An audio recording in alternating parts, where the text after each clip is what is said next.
Ward up, ladies and gentlemen, good evening and welcome to Late Night Live number 67. What's going on, Marilyn? What's going on, Jeremel? What up, Jeffrey? How's everybody doing today? Oh, Netherlands in the house? Right on. Welcome, everybody. I hope everybody's having a wonderful Tuesday evening or whatever time/day it is for you. What's going on, old Swinny? I just sat down and I'm now trying to decide if I want to write with black ink on ivory paper like I'm using right now, or if I want to switch to gray paper and white ink. I can't decide. Figured I would just get warmed up and see how I feel with the black ink.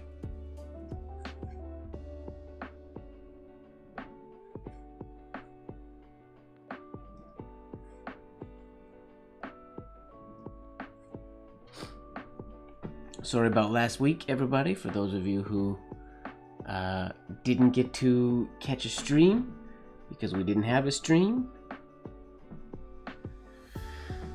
Past couple weeks have been a little bit bonkers. Not in a bad way, just in a 'tis the season, I suppose.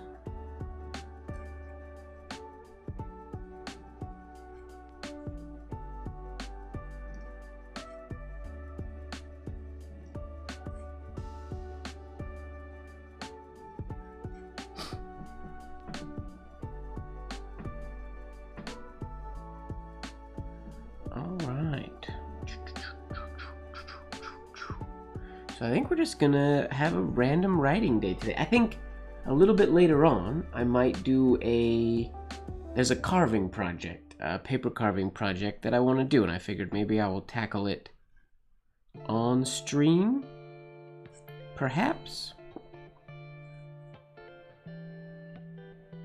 With the current lighting setup, it won't probably look the best, because we can't actually get I don't have the light set up for awesome shadows when I'm doing paper carving and things like that. That kind of requires a special setup, but It'll get the job done. What's this cable doing here? Get out of the way, cable.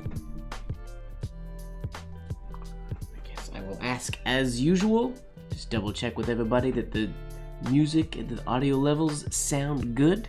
I don't think anything has changed from last time we streamed, but I will ask anyways, just in case.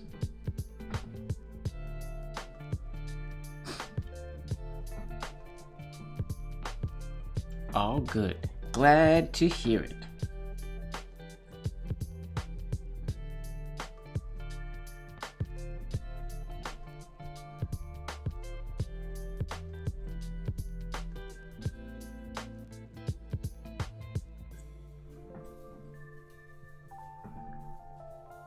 Getting warmed up.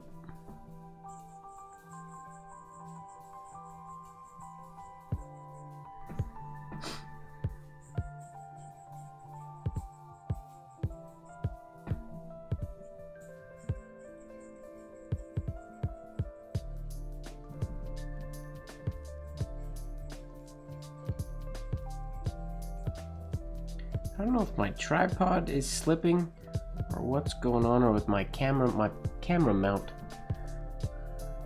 doesn't feel like it's where it used to be.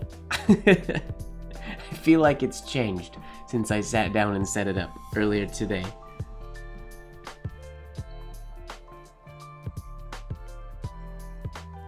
It's kind of been a theme lately. I can't seem to get my camera to be always in the spot that I want it to be. Not a super big issue, but that's okay.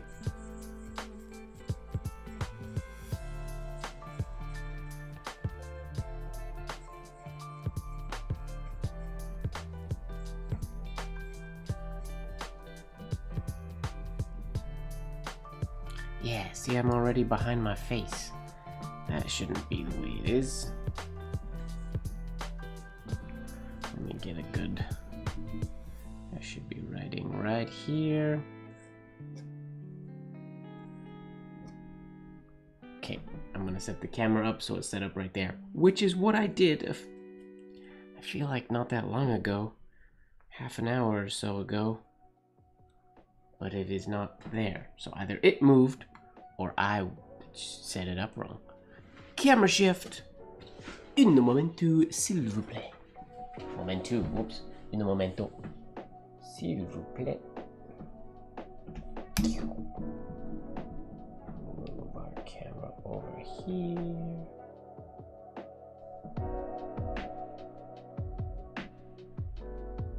And down.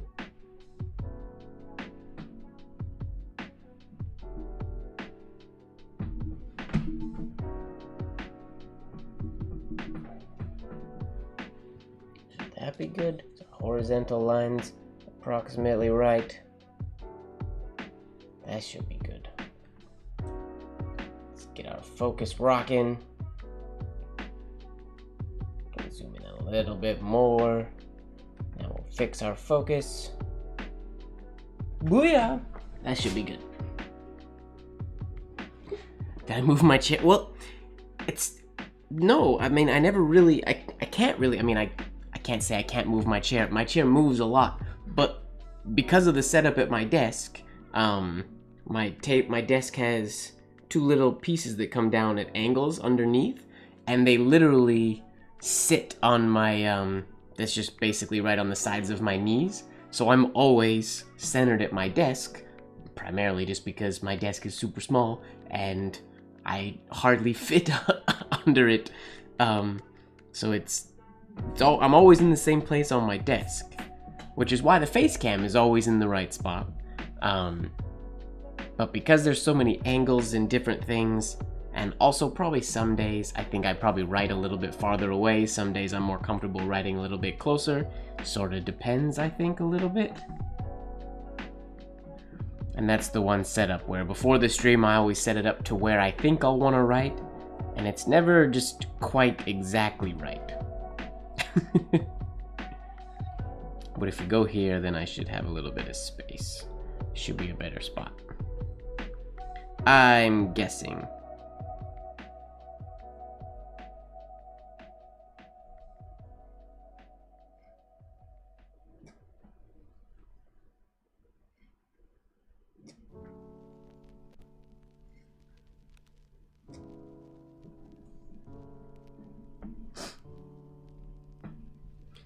guys can at least see what I'm writing. That's somewhat important.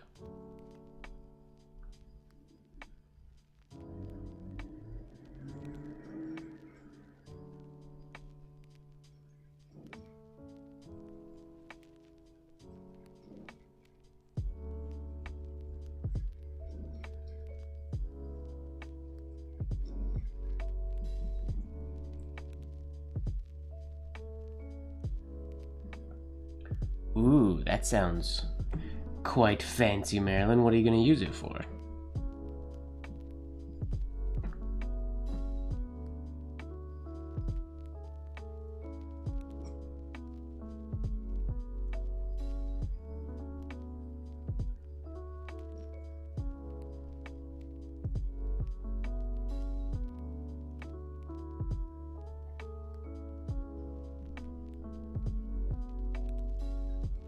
Fancy.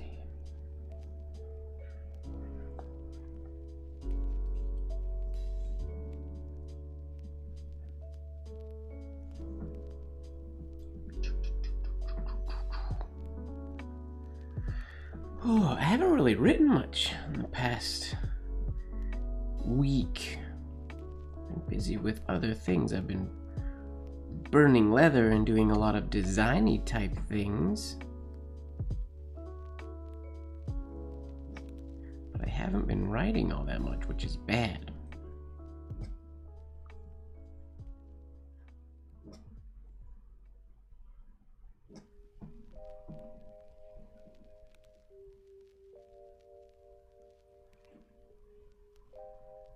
Hey Lori, how's it going?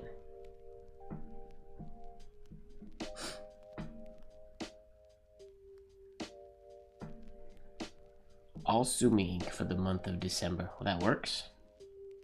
December, I gotta write Christmas cards. I say it every year, and I've never done it. I should write Christmas cards or Christmas letters to some people. I'm gonna do it. I've decided. It's happening. I have all the paper. I got my giant shipment of paper the other week, so I have no excuses anymore. I most definitely have a P.O. Box, Marilyn. It's actually in the description of the YouTube video. There's a little thing that says, write me a letter, and it's my P.O. Box address. If anybody wants to write me something, I've received one thing from there, not from YouTube though. My good friend, if anybody who was at IAMPETH would have met him, Ben Yates, sent me some tap dancer USPS stamps, which is awesome. Since I'm a tap dancer and I know some of the people that are on those stamps, I just now have to write some letters and get them across the border so I can use the USPS stamps. But yeah, I have a P.O. box, so people can write me, and I will write back. I promise I will write back. If anybody tells you I don't write back, don't listen to them. I've not always been the best at writing back in the past, but that's why I got a P.O. box. I'll guilt myself into doing it.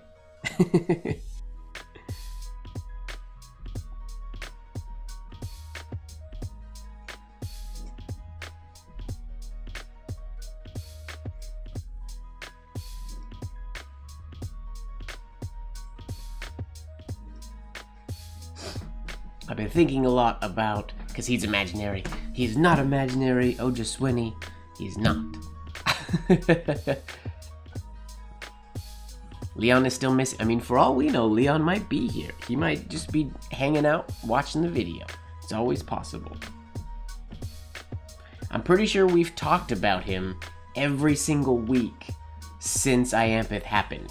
So if he's tuned into any of my live videos, he's at least heard us talking about him at least once, because he gets brought up every week. What's my favorite color?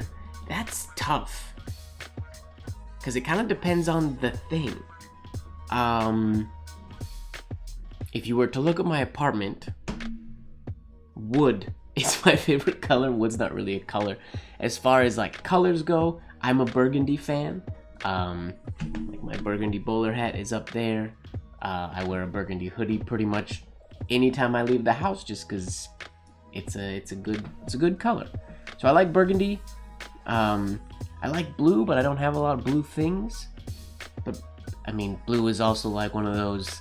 It's like a cop-out favorite color answer. What's your favorite color? Blue. Everybody says blue. I think burgundy. We're gonna say burgundy is my favorite color.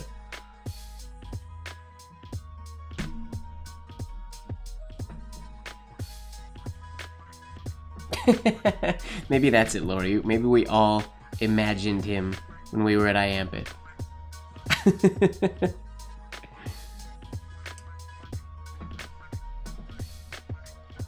I mean, I'm always trying to lure lurkers out. That's always my goal. What up, Jay? How's it going? Welcome, welcome. Just getting warmed up here. I think I'm gonna stay with black ink today. I'm using McCaffrey's Iron Gall ink today. The color of wine. Yes, true story, Lori. Oh, that rhymed. Whoop whoop. But I was giving some thought the other day. I was thinking about this and doing some writing samples, and I keep meaning to make a post about it, but I've sort of been ignoring social media for not intentionally. I just haven't been on it a whole lot lately, but I was thinking about the difference between a hairline and a really fine hairline. And I know a lot of people think, because I was thinking about the sharpening video, the nib sharpening and nib tuning video that I'm making, and how everybody thinks like the nibs have to be sharpened and fine-tuned and whatnot, and I like to sharpen and fine-tune my nibs. I think it's good, but there comes a point in your writing where the difference between a fine line and a really fine line is your hand. As example, I'll see if I don't know if the camera will pick it up or not. Jay. Oh, I thought I thought you were looking the other James. It's like, he's not here, or if he is, he hasn't made a comment yet, but Jay is here. Okay, there we go. We'll zoom in even more. Hopefully this catches it, because in Spencerian we always talk about having a light hand and all that kind of stuff. In ornamental penmanship in general, we talk about having a light hand. It's super important, sort of one of the most important things. But there's a difference between, if we look at, let's go down a little bit. I almost said scroll down, but here, I'll go down here.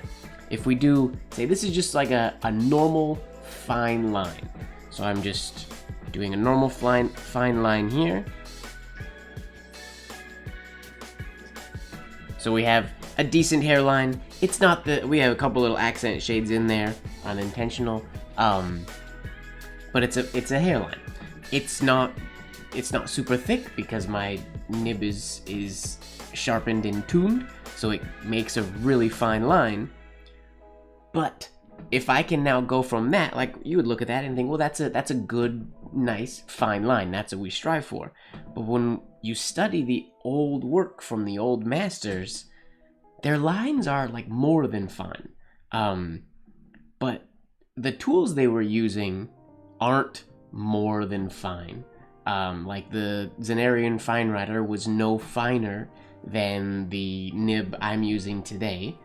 It had better snapback and things like that, I will give it that, but it wasn't, I mean, you can only go so fine before it becomes virtually impossible to write with something. So if you then narrow it down, well, how do I make it finer? The only thing to make it finer is less pressure into the page. So you can go from a standard fine line to, now I will demonstrate, or I will try to demonstrate what I consider like an actual fine line, or what we should be striving for, which would look something like this.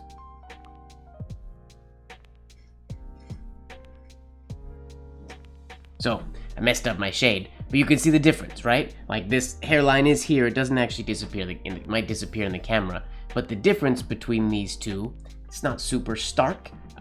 What up, Hody? What up, Manish? The Estabrook 357 is a great nib.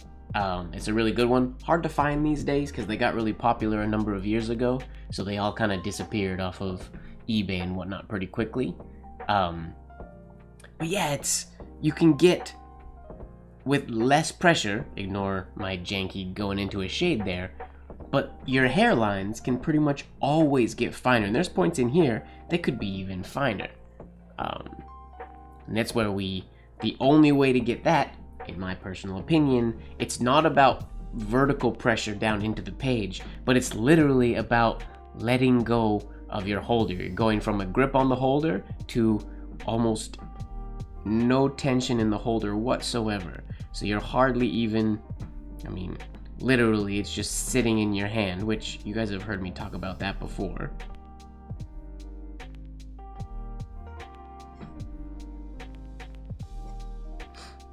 So then you get these super fine lines. So that's sort of if you're good at spin searing, if you're feeling like accomplished and good at ornamental penmanship and whatnot,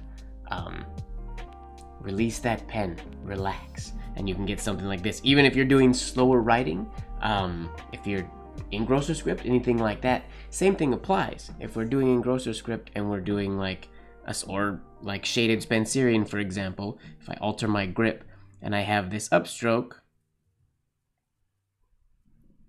I have a nice thin hairline. That hairline can be finer, right?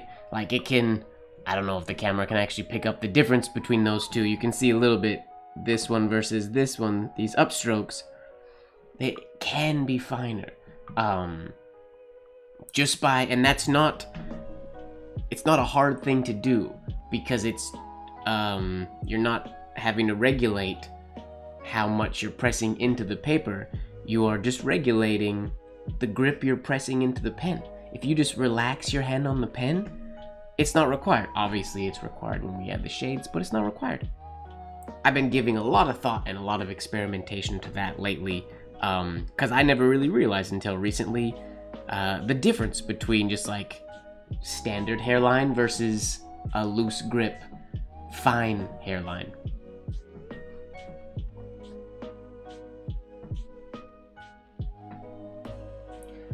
You sent Odie a Christmas card, James? I want a Christmas card. Everybody send me Christmas cards.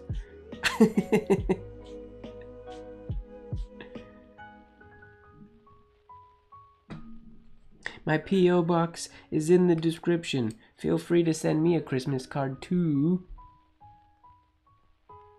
Woohoo!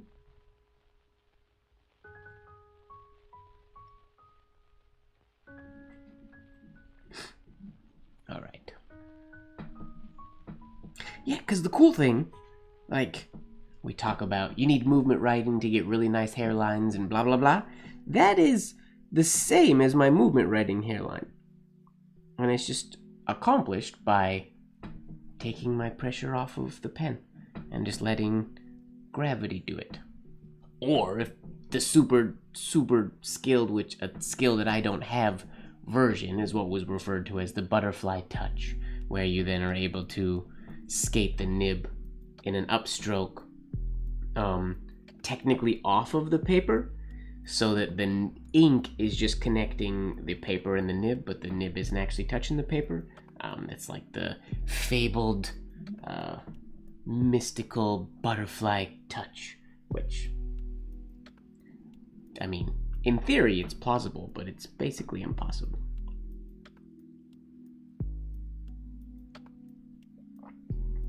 Oh, you won your first giveaway. That's exciting. What did you win? Whose giveaway was it, and what'd you get? It's exciting.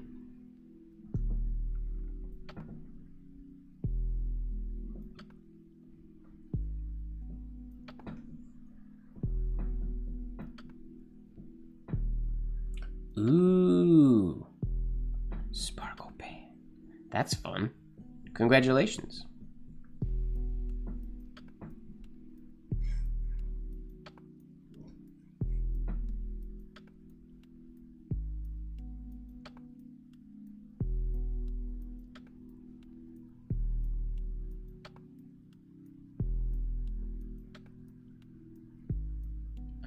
giveaway.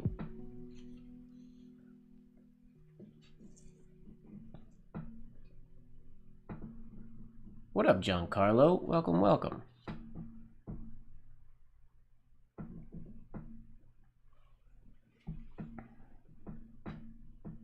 Just doing a page of warm-up, and then I think I'm gonna try a little carving experiment or carving piece that I've been thinking about recently.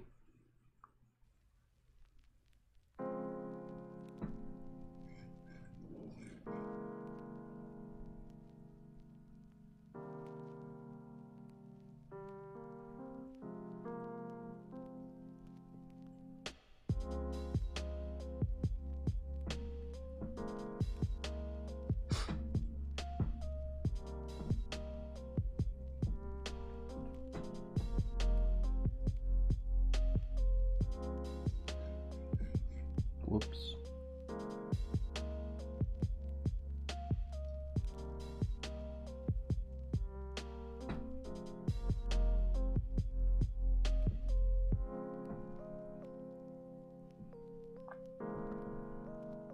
Ooh, that's a good win, Marilyn. Congratulations.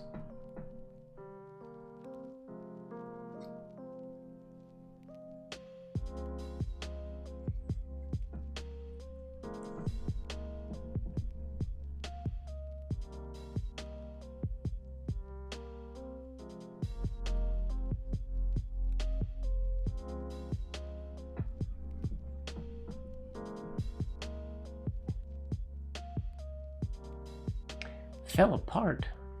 Did you ask them about it?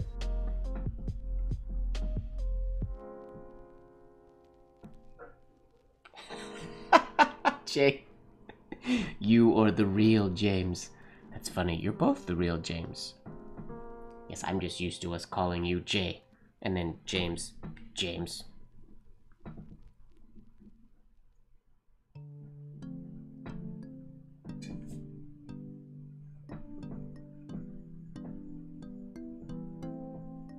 Discord.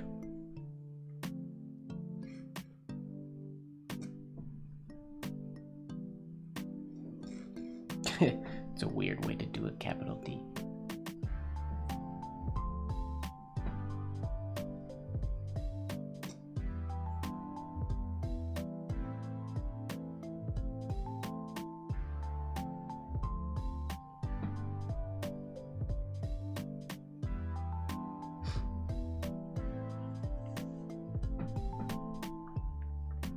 You didn't mix anything up, Hody. It's all good.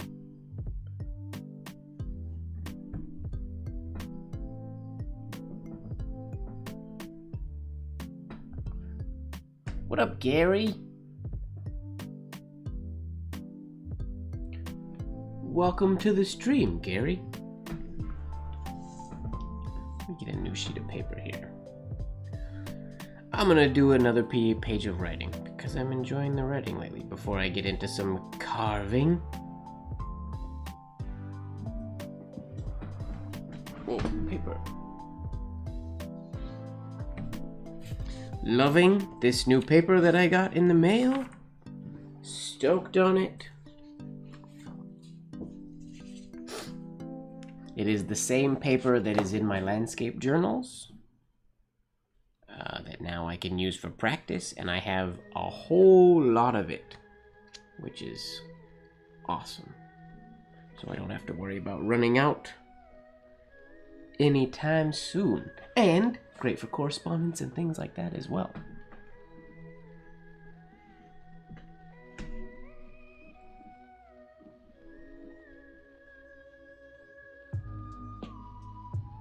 Oh, don't wait to get better, Jay. Just gotta do it.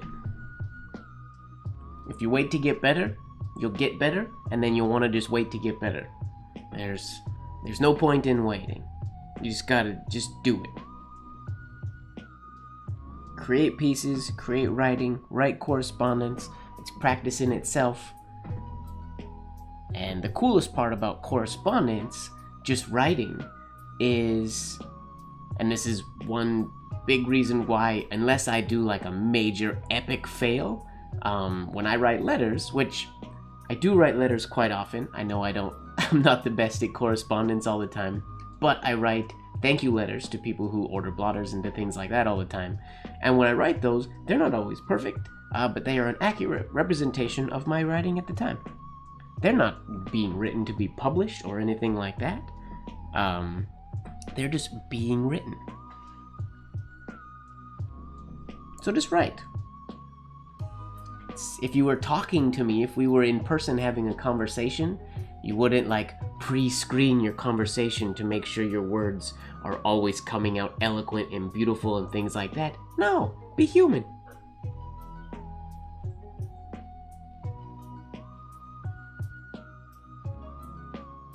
Yeah, post things on the Discord. That's what it's there for.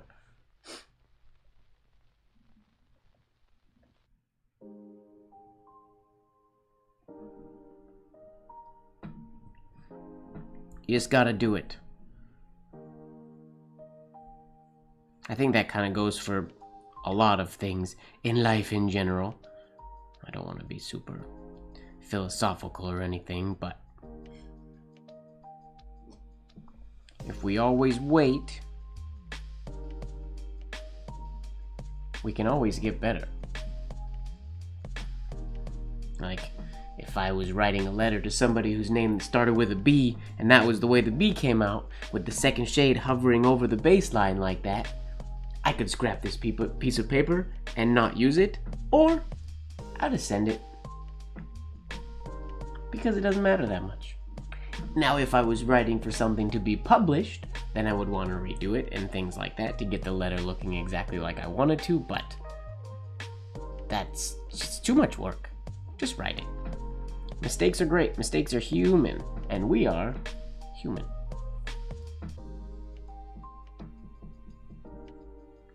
And also, perfection is overrated.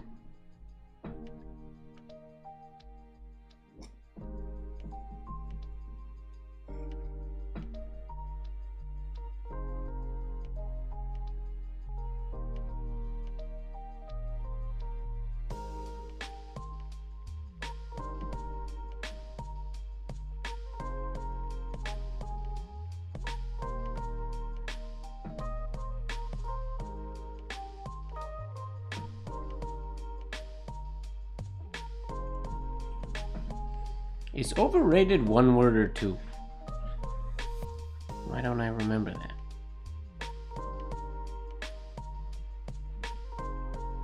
I'll wait till somebody in the chat answers. I won't even look it up.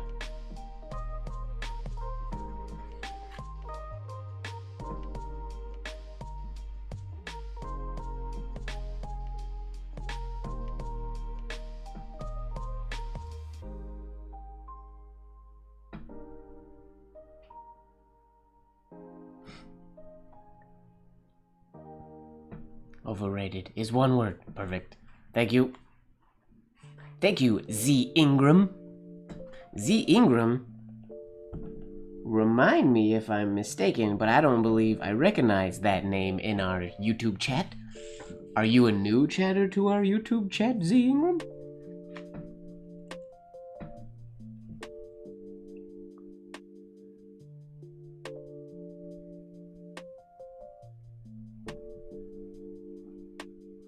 Oh my goodness. Ladies and gentlemen, we have a celebrity in the chat. What's going on, Fozzie? Long time no see.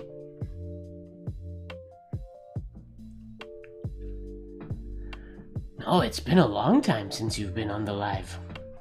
Welcome, welcome. What up, Rahul?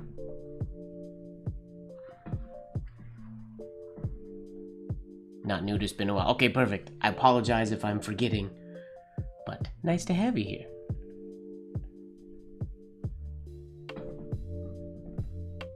Welcome, welcome, Fozzie.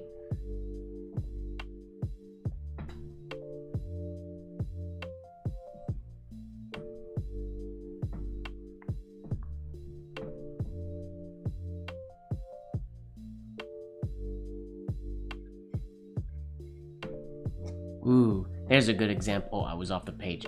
There's a good example of a super fine hairlines.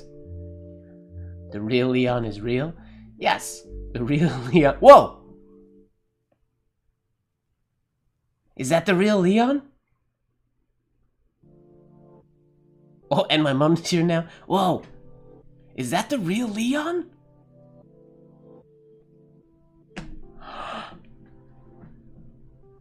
I can't recognize the profile picture because it's so small. Or are you just another Leon? Is that Leon Leon? I don't know. I don't know Leon Leon's last name.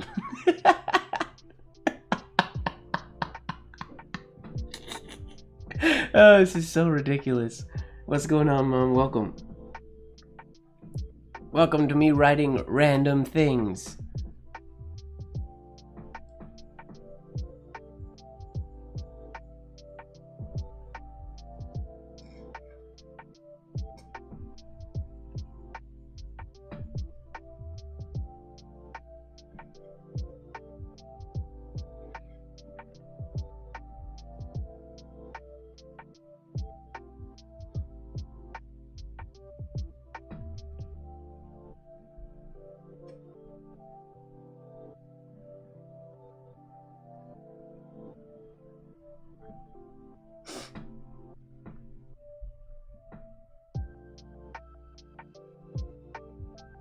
Something. Well, no, Lori would know as well. It could be the Leon, or it could be an imposter. We've had imposter Leons before. This is not the first time that somebody may be trying to pull the wool over our eyes.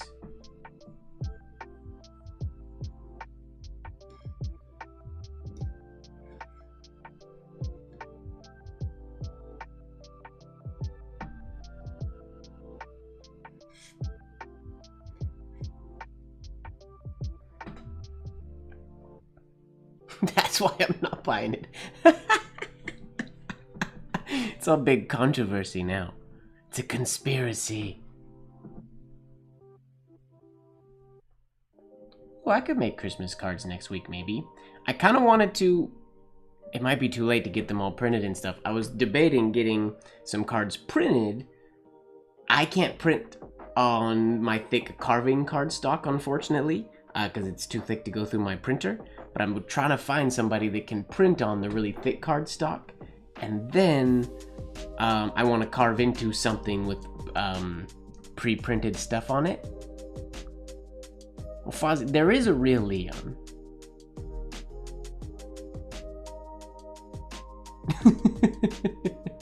What's going on, Kahlo? There is a Leon Nixon in the chat who says he's not imaginary.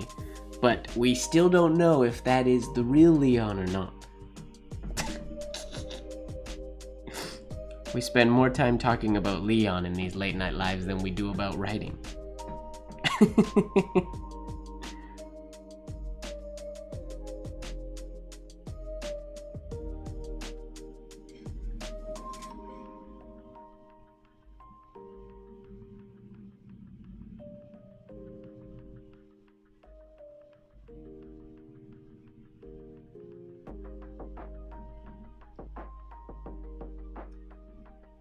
Uh-oh, did I spell that wrong? I might have.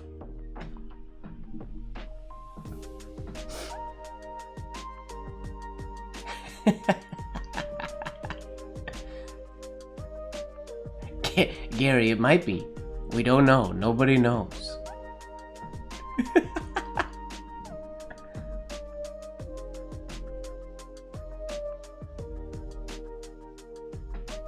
Oh, that's fun, Jay. You'll have a good time. iAmp with Virtual. Did anybody else sign up for some iAmp with Virtual classes?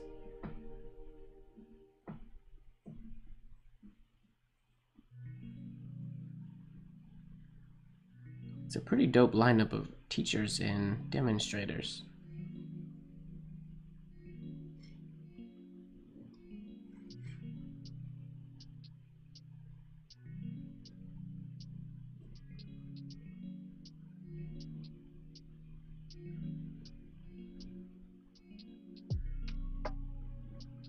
Virtual.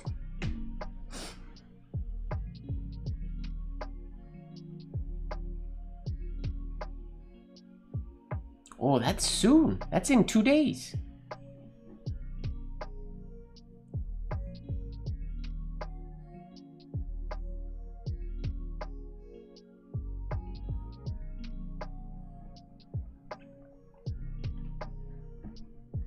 I think Leon Nixon is real.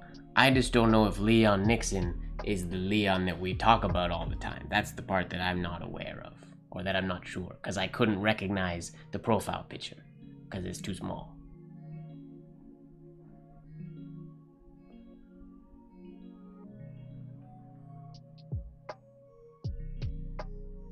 I have another name?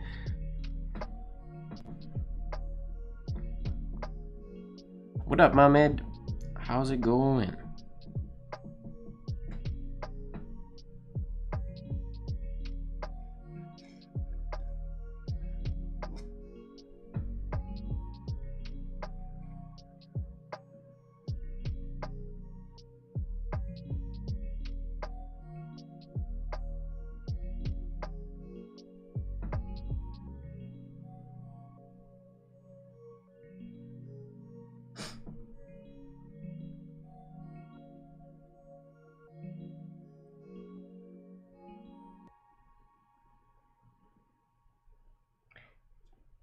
That would be fun, answering live chat questions when you're not on. You can just be in the chat live. That'll be nice. What up, Darshan? Welcome, welcome. I am quite well, thank you. How are you?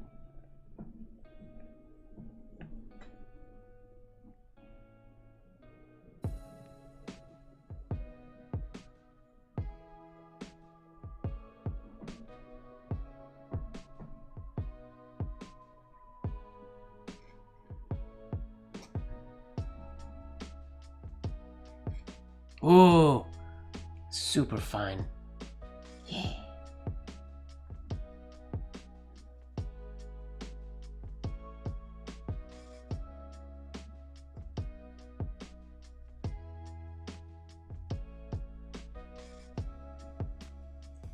Writing words. Oh, thank you. It is a chill playlist of lo-fi background music.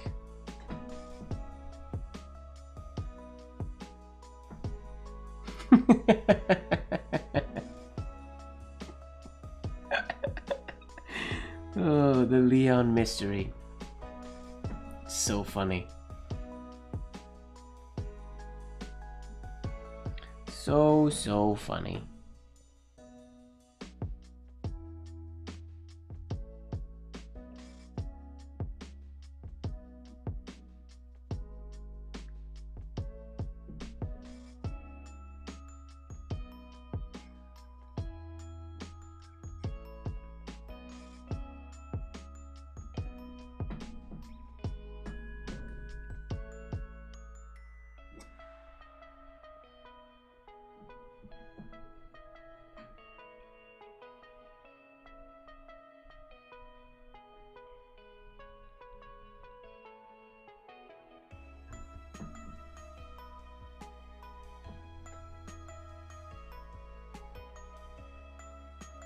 Can I do a capital Z flourish? You got it. I most definitely can, or at least I'll try.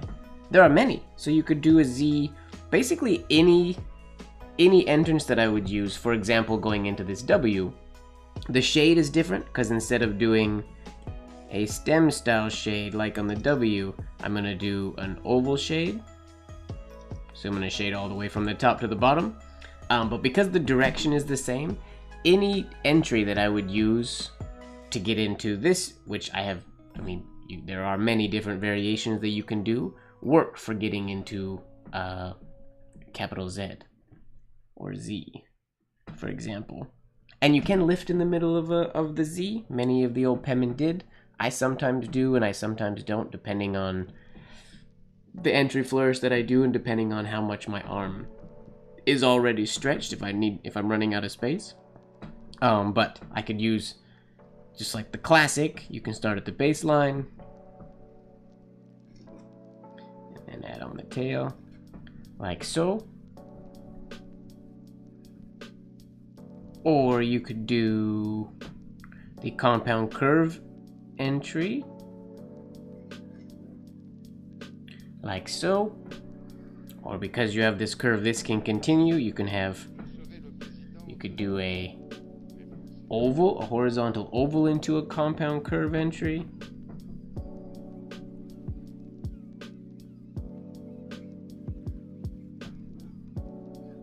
Like so. Or we could do, let me clean my nib real quick. My hairlines aren't super great all of a sudden for some reason.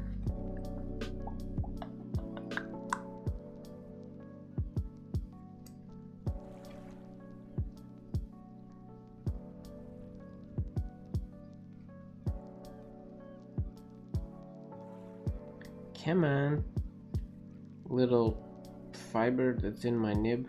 What's in there? There's a piece of paper towel right where... If I could change one thing about the Hunt 101, it would be the shape of the breather hole. Because the breather hole in the 101 catches fibers so easy when you're cleaning it, and it's really hard to get them out once they get hooked on that little... There's like a little barb sometimes depending on where the nib or where the slit is cut. And once paper towel gets stuck on there, can be like it's actually stuck. Get off. There we go. Yeah, it gets like hooked on.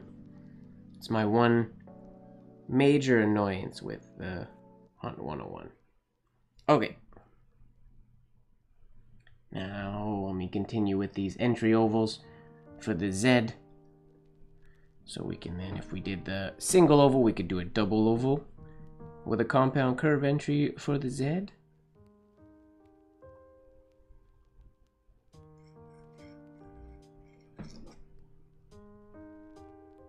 Like so.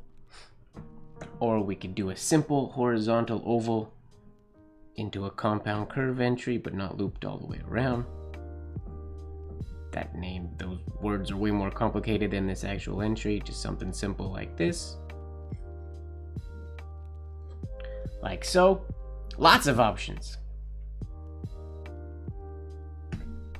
That's a good idea, Z. The only issue is, eyeglass cloth, I feel like, doesn't it get crazy gunked up with ink after a while? And it doesn't wash, will it wash out? If it'll wash out, then that's... I used to have good, almost fiberless paper towels, but yeah, so any entry that you're using that goes into a indirect oval can go into the capital Z. You can also do, you could spiral like this. That wasn't a very good shade, but you get the idea. Eyeglass cloth, huh? And then do you just wash it and the ink comes out? Fascinating. I have a plethora of eyeglass cloths. I should do that.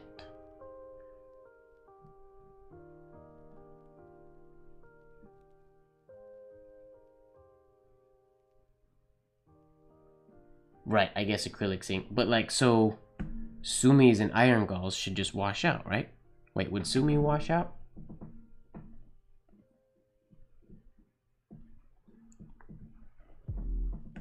Gary asked a question.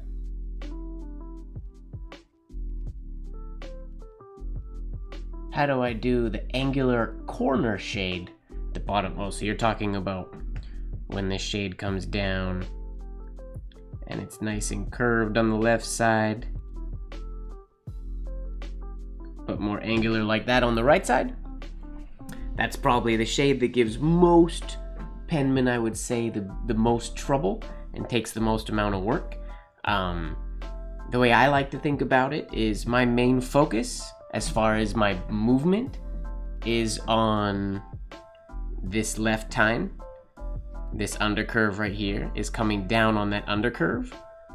And then the pressure that I apply, because I'm traveling to the left, what'll happen, watch, if I take the ink out of my nib here,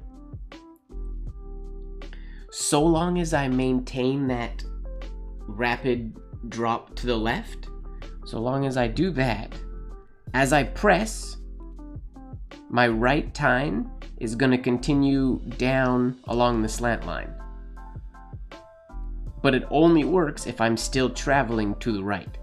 If I don't, to the left. If I don't travel to the left, then what happens is both nibs will separate evenly and you'll get a bubble. You'll get a whoop, what I call a potbelly shade. So you'll get this little bloop right there.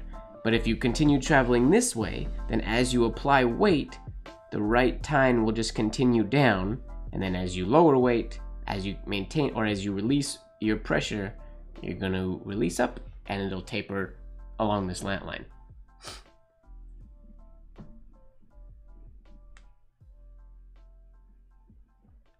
Sumi does not wash out. That's good to know. Yeah, I mean, I don't mind the stains, but I should definitely... Maybe I will sacrifice one of my glasses cleaning cloths for ink. Because every once in a while that little fiber gets in there and it just wrecks a hairline. And that's no good.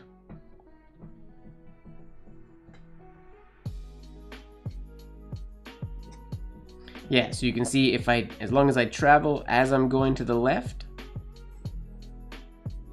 when I'm applying my pressure, I don't get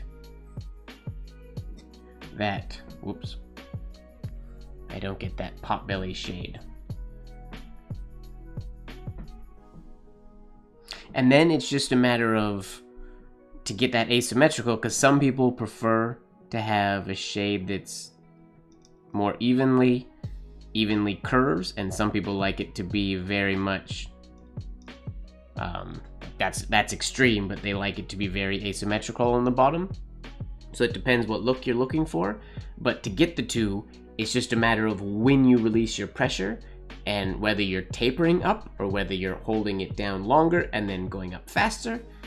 All kind of depends. What up, Daniel?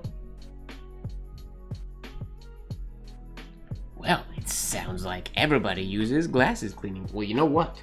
We're gonna do this right here, right now, ladies and gentlemen. Because right to my right is a drawer. You guys can't see this drawer. But when I open this drawer, there should be a collection, a plethora. Oh, I could even use, I have a black one. Ta-da! Stains? Who cares? Oh, but I guess I won't be able to... No, I won't use this one because I won't be able to see where I've actually used it already when I want to use a fresh bit. So let me grab...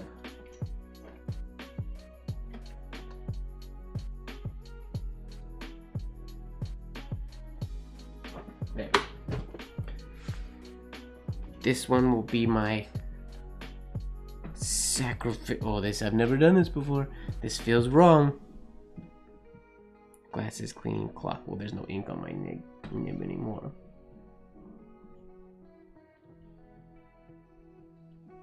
There, I've done it. It has begun.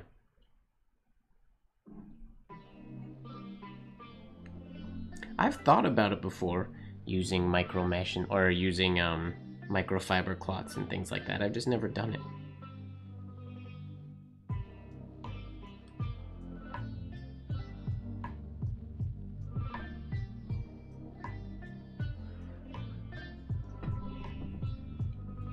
That's true, Manish. Good advice, or good thoughts. Alright, almost done this sheet of paper, then we're going to try the carving experiment. It may work, it may not work.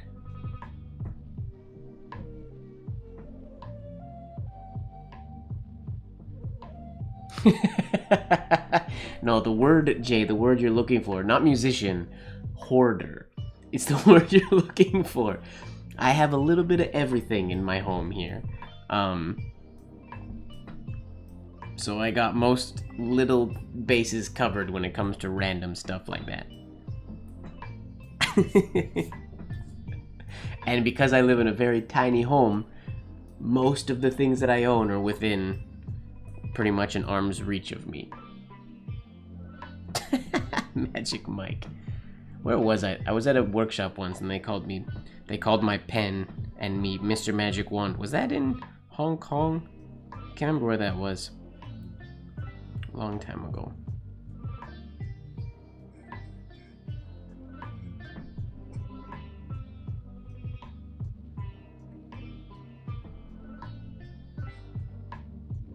Whoops. Potbelly.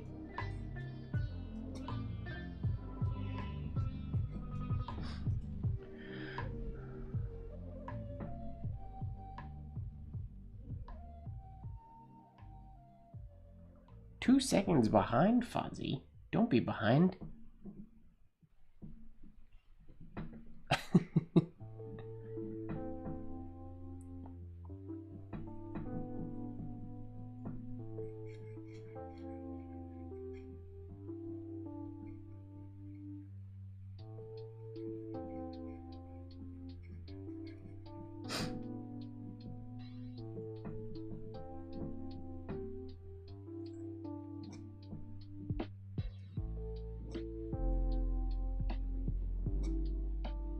Ovals are not very smooth today. You can see these little kinks right there and there.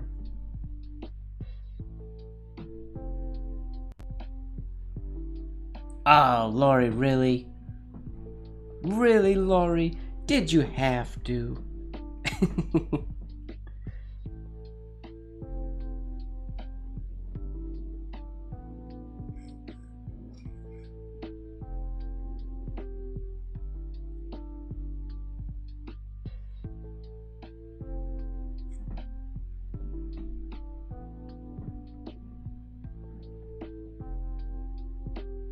This is Late Night Live is really just it's a cover name. It's a front for a hoarder support group. I don't really consider myself a hoarder. I just have a lot of really useful things, which is probably what every hoarder says. But I genuinely think most of the things I have and stock are useful things. I just have a wide variety of random, small, useful things. A cluttered backup.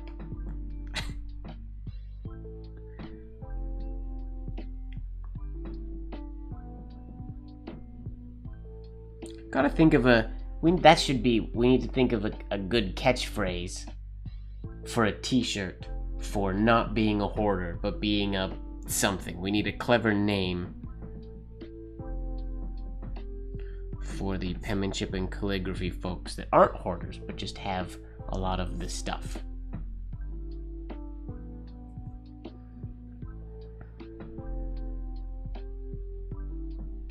I declutter a lot, but I also acquire a lot from time to time. Not really penmanship stuff anymore. I don't really acquire art supplies anymore.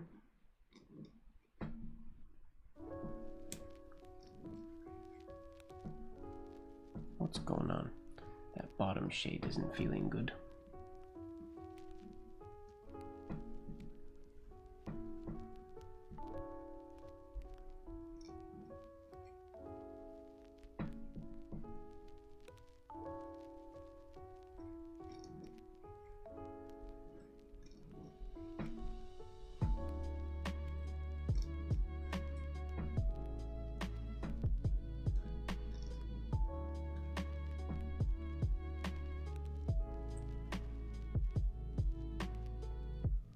Oh no! Kim, you smudged it. How'd you smudge it? Did you erase too soon, or did you accidentally just bump it? I just want to be prepared. Yep, that's good.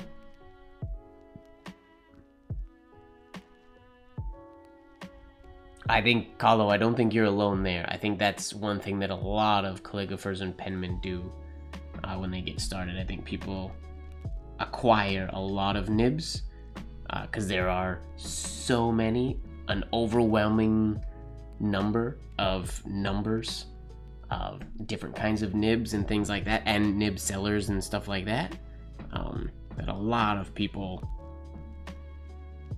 start to hoard and collect nibs and then never use them.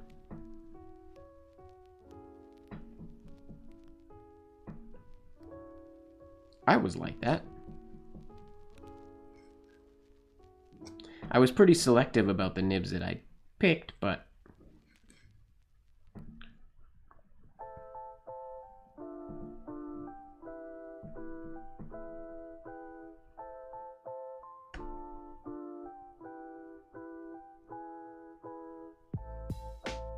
see, I think that's like that's a fountain pen person thing as well. More so than a penman thing, I think, is the ink thing. Fountain pen people have a lot of different inks. I don't know that, well, most penmen use just a few inks or mix gouaches and things for stuff like that. Oh, the Ferris wheel press rabbit hole. I don't think you're alone to fall into that one either, Fozzie.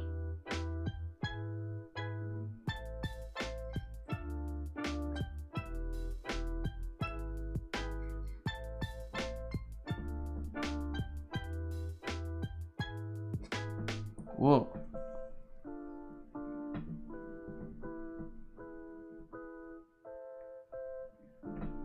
Is it crazy expensive? I didn't even know.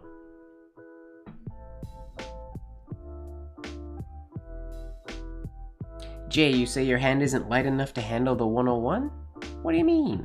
If you can handle the Leonard Principle or the 303, I think the 303 is probably the toughest to handle out of those three. Point-wise, I would guess.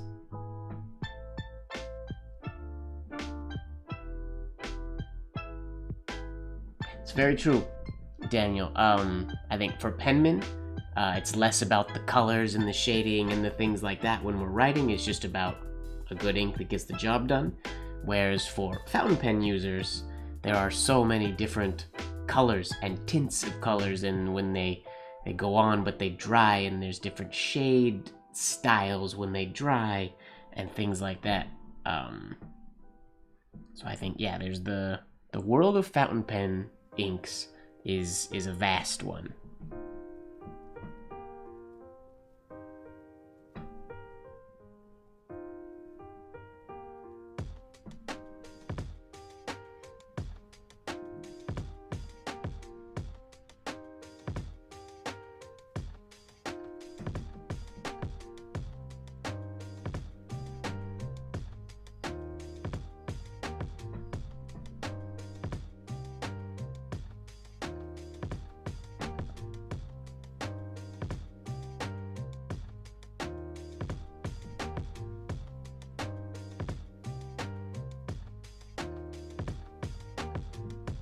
I don't have a lot of fountain pen inks anymore. I have some. What do I have? Probably, I don't know, 20 bottles or so of fountain pen inks in my drawer somewhere. But I pretty much used brown, black. But I had like for example, I had a Ackerman, one of the cool Ackerman bottles of green that I got years ago from, I think I actually got it from the Ackerman store, in, where was I? In Holland.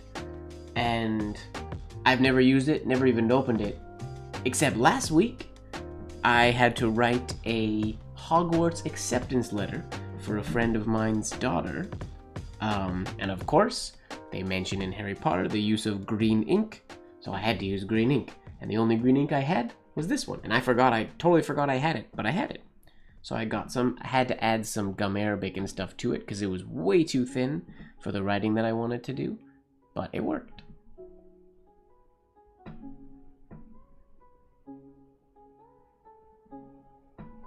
Paper.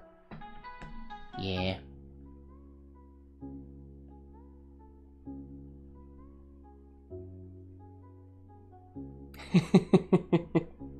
You destashed all your bright inks, and now they release a line of inks that are exactly what you're looking for. How convenient.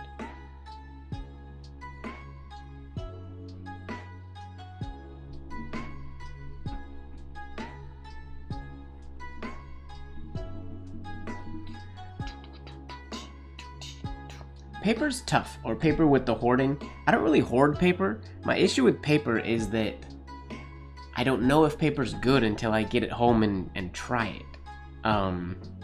So the only way to know if it's good is to try it.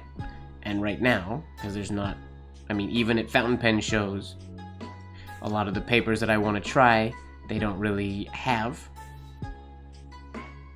So I have to test them. But a lot of them, the only way to get them is to buy a whole pad. So I have a lot of pads of paper that I have no desire to ever use. Just like I have drawers of inks that I am probably never going to use. But I don't know that until I get them and try them. Or if people send me them. And some of them I like, some of them I use. But I'm picky when it comes to my writing supplies, so I stick to a very small group of supplies and stuff, so I don't really acquire much more. I have a lot more, but I just don't use it.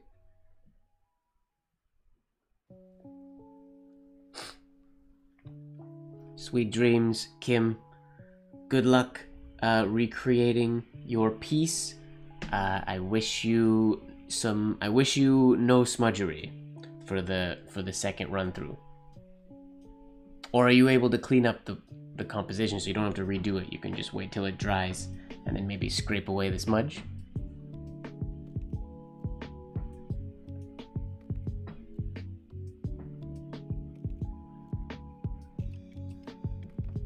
Yeah, I'll give you that's a very valid point, Fozzie.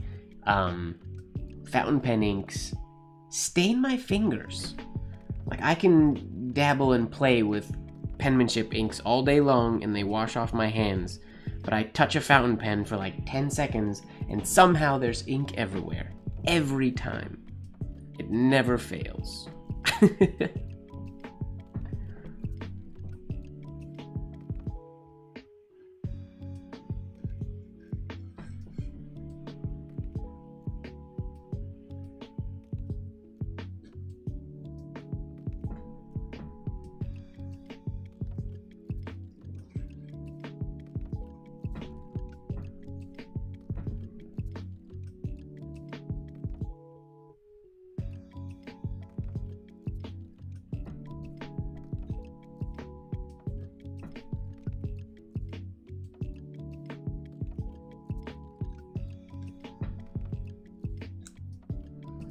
Alright. Oh, this feels weird. Using a microfiber cloth, grabbing glass cleaning cloth. Feels very weird. Feels like I'm making a mess.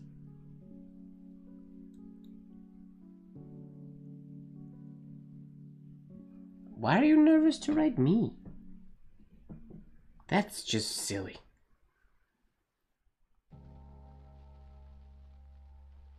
People have told me that many times, and I always think it's silly. Oh, that's a good point, Fozzie. The humidity would be rough. I don't feel like I hoard paper, but I have a lot of paper. Because the potential, like if I go through like a practice sort of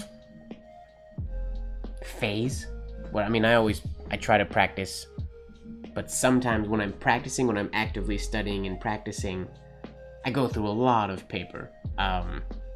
So I like to have a lot on hand. It's like nibs. I've said here before, I buy my nibs at least 100 at a time. Same with paper. I buy my paper. That's why I'm trying to get away from like pads, like Rhodia pads and things like that. I love Rhodia, but I want to buy like 500 to 1,000 sheets of something, not 20 or however many are in a pad.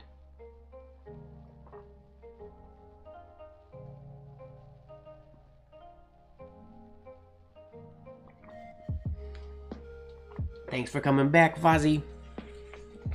We're gonna try a carving experiment now. This may or may not work, but here's what I'm gonna show you. So you're all familiar with this alphabet. So this is the alphabet that is on the shirt. that John Neal sold, or I don't know if they still sell it, but sells, if they still do. I don't know what size I'm gonna do it. There's a bigger version of it. I might do a big one. I think maybe small.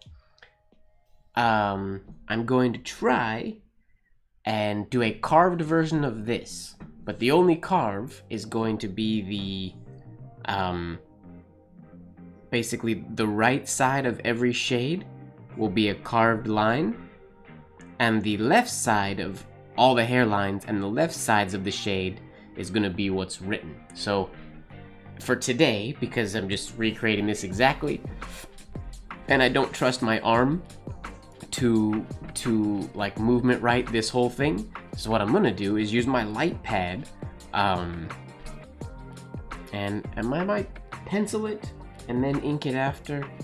Don't know, I'll figure that out later. But I'm gonna write all the hairlines, and I'm gonna write them slow, basically tracing. Not gonna use movement writing for them today, just because I want to get this exact design. So that's what we're gonna do.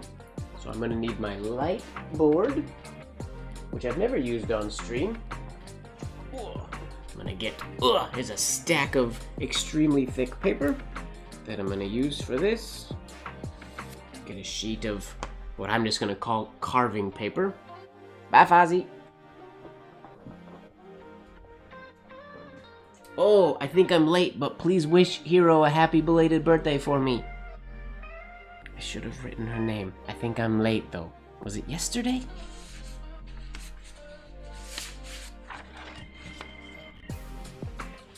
Okay, light board. Hopefully I don't blind everybody with this. See if this works.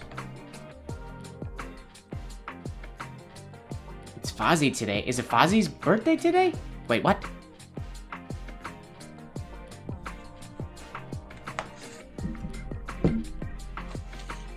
Really? Why didn't I know that? Is Fozzie still here? I didn't wish Fozzie happy birthday. I didn't know it's Fozzie's birthday, now I feel bad. I'll message her after the stream. Okay, let's hold this on there so it does not move. Oof, that's gonna be tough to see. It's very thick cardstock. So what I'm gonna do is pencil it lightly. Yeah, I'm gonna pencil it just so I don't have to worry about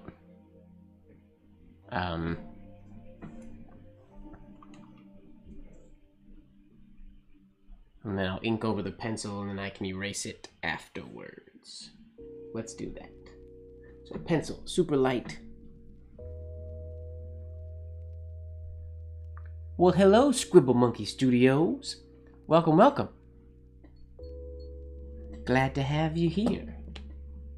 Welcome to your first late night live, which is just a whited out screen at the moment.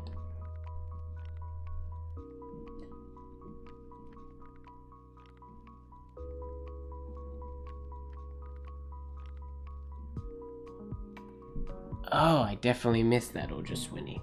Whoopsies. Okay, so I'm gonna pencil in this alphabet really quickly on this sheet of paper. Wait, I want another. Well, I need another. Why do I only have one paper clip at my desk? That doesn't make any sense. There's usually like 5 of them around here. Where do all my paper clips go? I'll be right back. Going into my little drawer of tricks again to get a bag of paper clips. Or I guess these are binder clips they're called. I usually have a bunch. There's usually at least 3 or 4 around my desk. But I must have done something with them this week, because there's none here. Okay. That's not going anywhere. Let's pencil this in quick. I do apologize if my head gets in the frame. I'll try to make this quick because this part's not terribly exciting.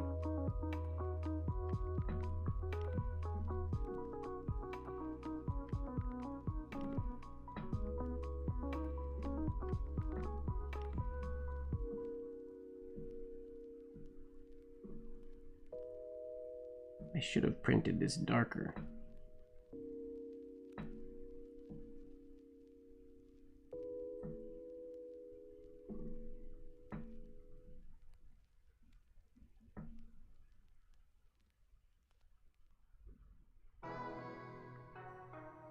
Where does that hairline go? Just to there.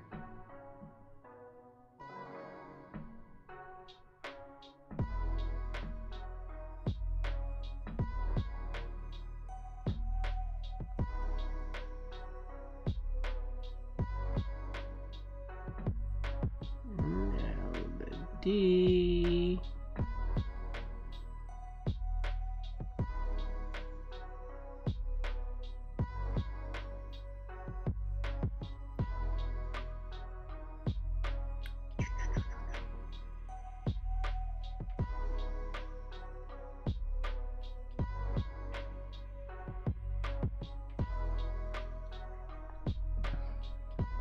This is more time consuming than I thought it would be. Let me turn my camera down so you guys can actually see what the heck I'm doing. There you go.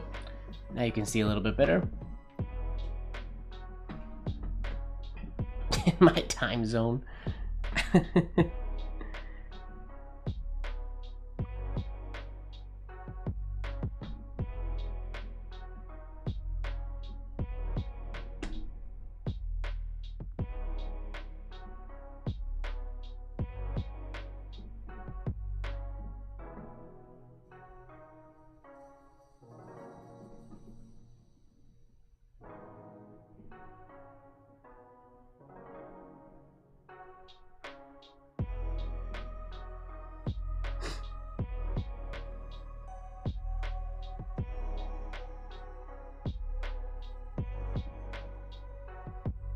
It's crazy to me that the lines are easier to see on the camera than they are in real life. I can hardly see the lines, but I can see them on the screen super easily. So you guys can see what I'm doing a lot easier than I can.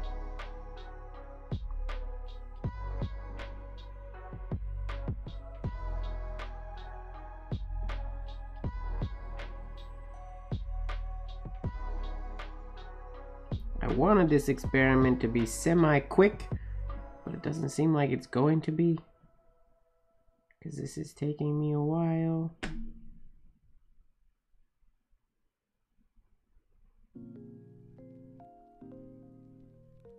I guess I just could have done a new alphabet.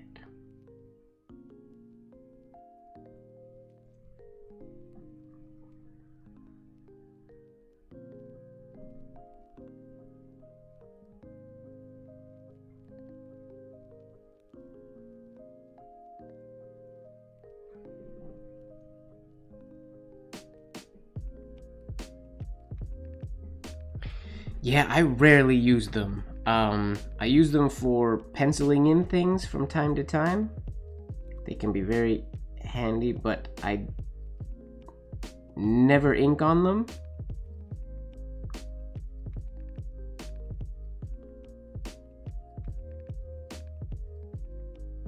I find that, like, even now when I'm penciling this and the lines, like, I'm trying to obviously follow the line, but a traced line never looks as good, in my opinion, as an organically written line. So I like to keep when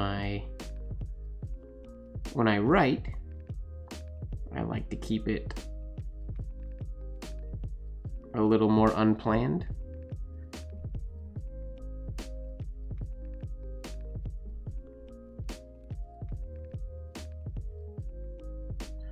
But for this one, if I want to do this, because I've done this alphabet like this, and I've done the 3D lined version of it and I've done the t-shirt version, which is, I guess, this one we're seeing now.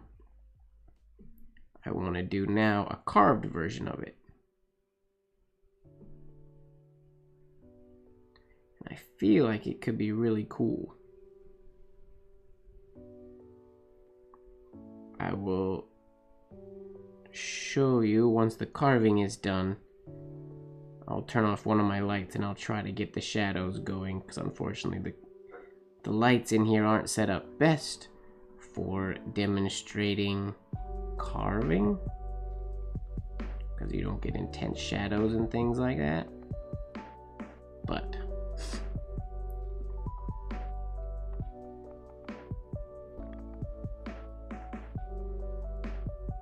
try to speed this up a little bit. Trying to go very light so that erasing isn't a big issue later.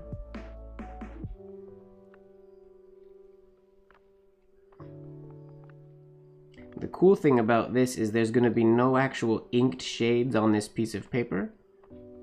All the shades are going to be carved in, not written in, if that makes sense.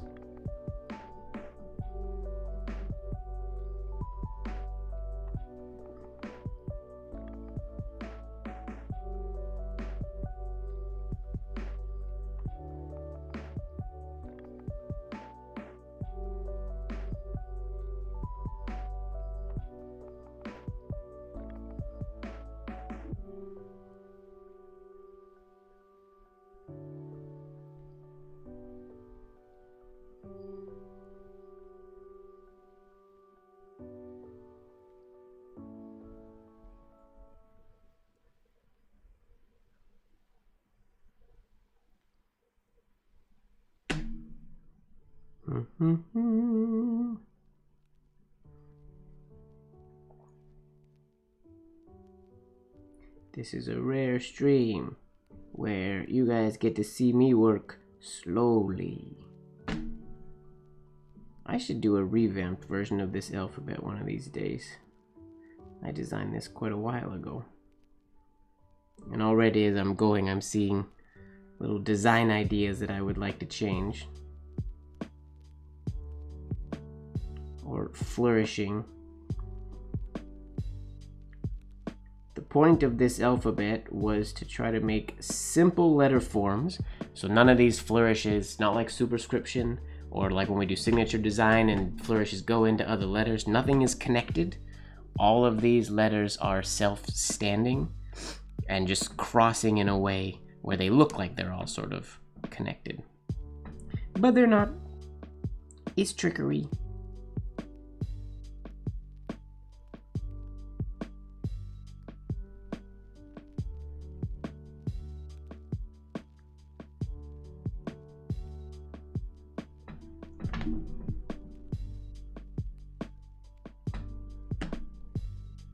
Oh, trickery is probably not the word, but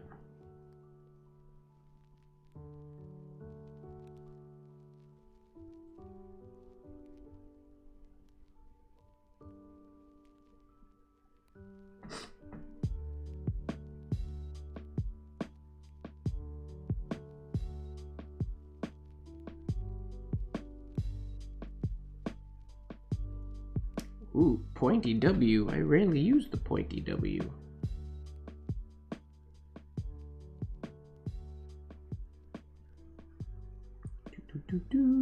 Trace, trace, trace, trace, trace, trace, trace.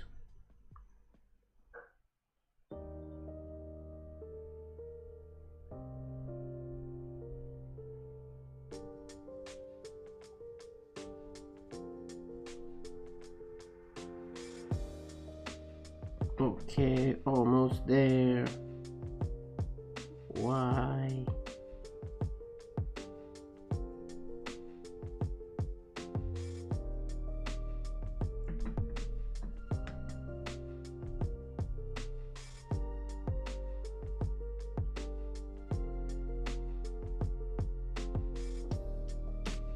And Z.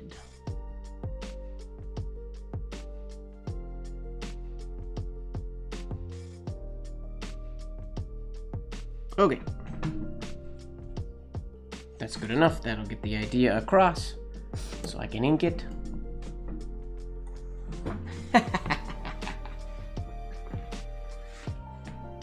I mean, that's the speed you go when you write slowly. That's what slow writing is. I mean, that was slow tracing.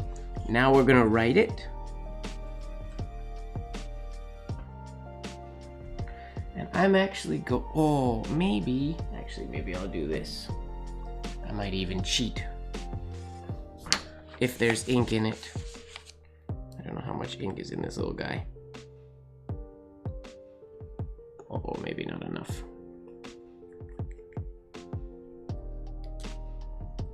If it's not clogged.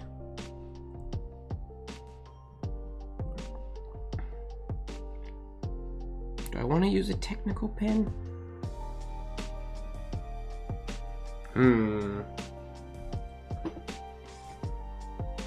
How does it work on this paper?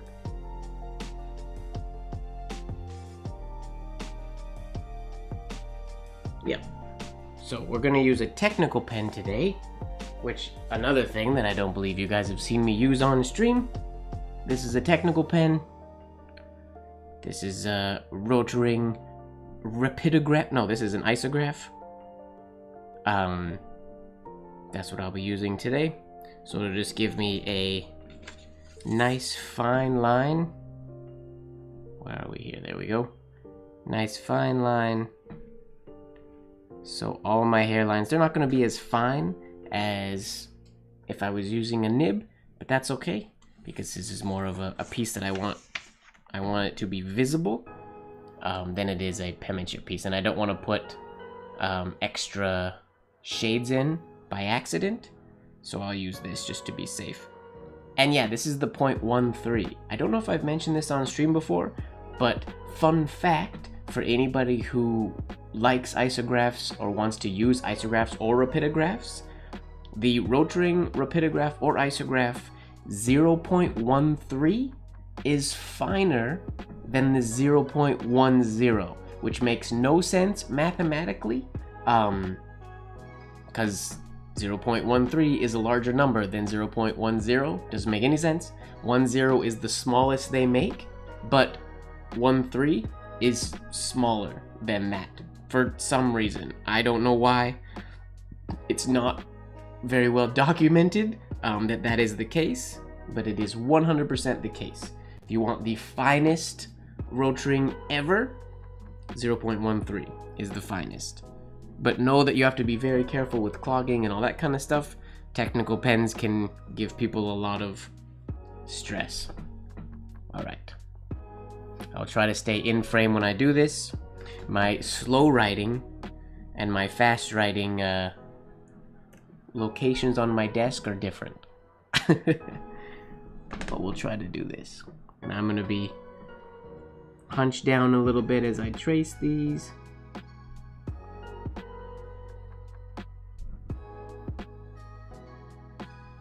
Try to get them nice and clean.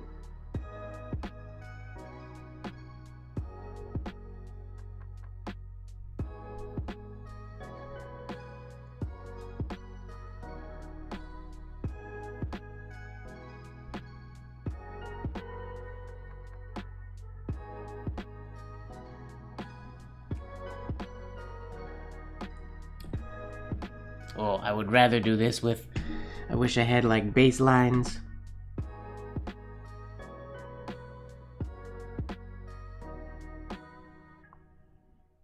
Because I'm now making a copy of a copy, which never really looks all that good.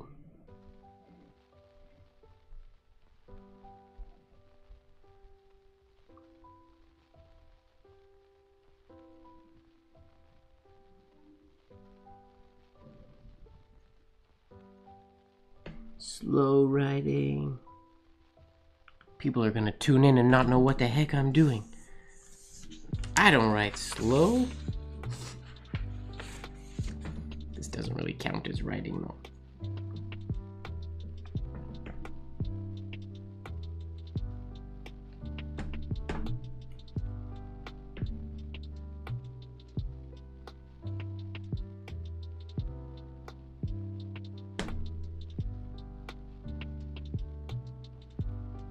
I mean, I've ruined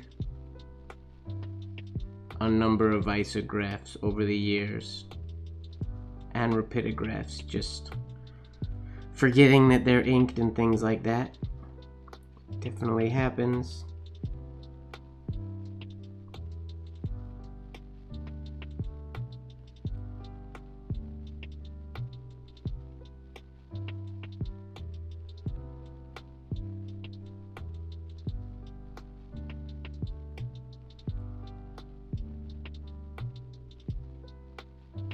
I'm not gonna take too much time making sure this is perfect, because like I said, this is just an experiment.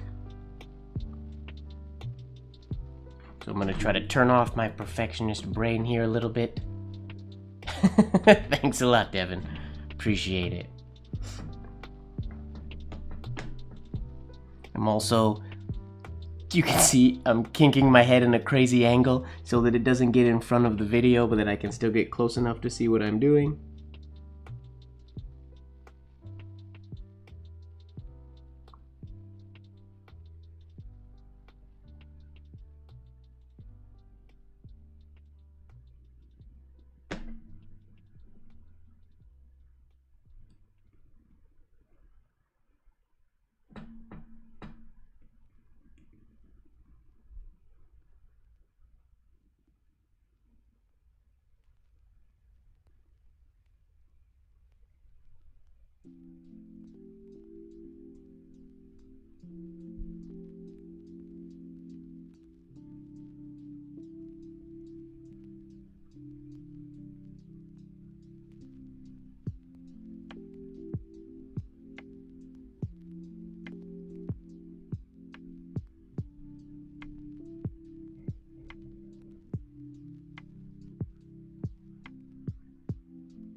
Whoa, it's a lot of weird space under the G. I think I made that shape really weird.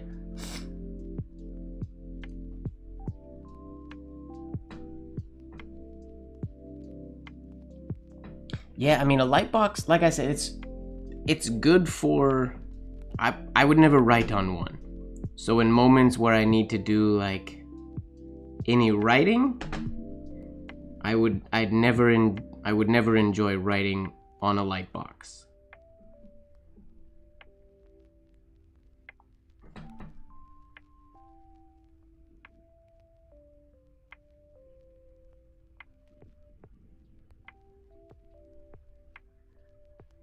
I just figured it was the fastest way to get the design transferred onto a piece of paper for tonight.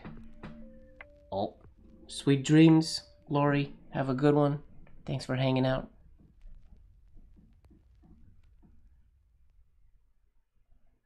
Oh no, that's no fun, Marilyn. That's what'll get you.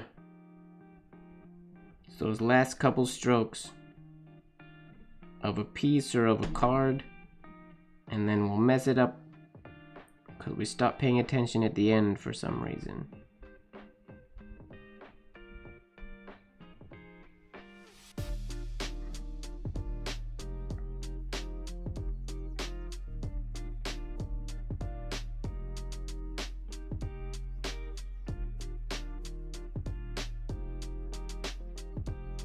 Whoa, I didn't even follow the line at all there.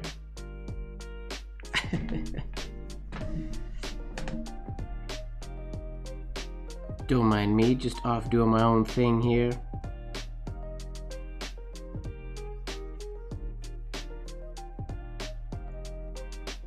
This piece will be an experiment,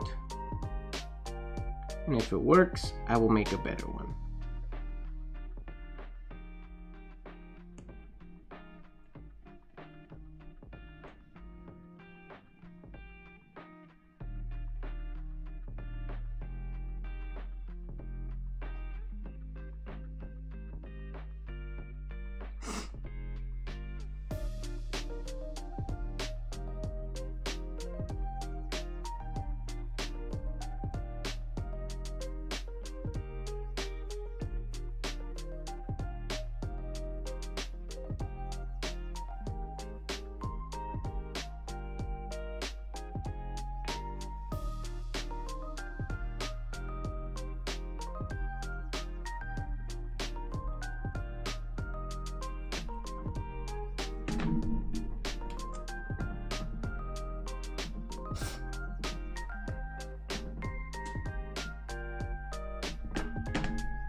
Sorry, not the most exciting part of today's video.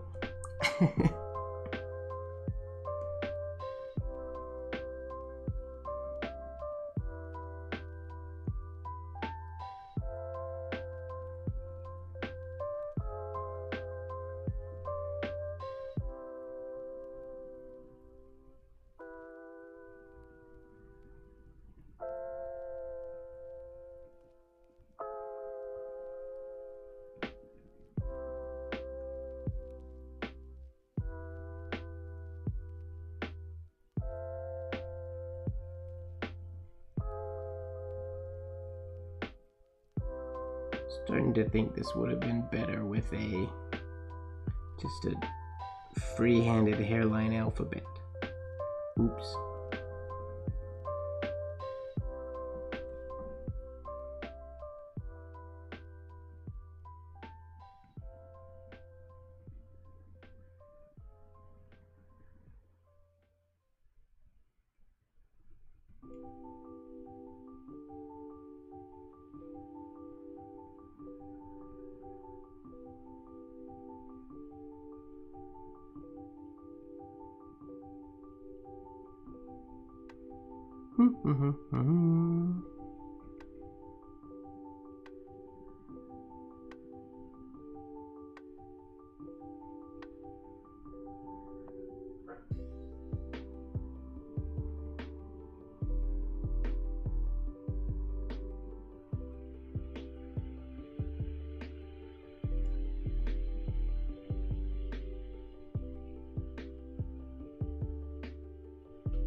Jay, some of them get pretty thin. I mean, if you're worried about for like movement and stuff like that, I mean, if you set them up, or if it's sitting on the edge of your table, then you won't feel the lip. So if you get one that's, I guess, big enough that your elbow can sit on the edge of it, so then you won't feel the lip as much. I hope that made sense.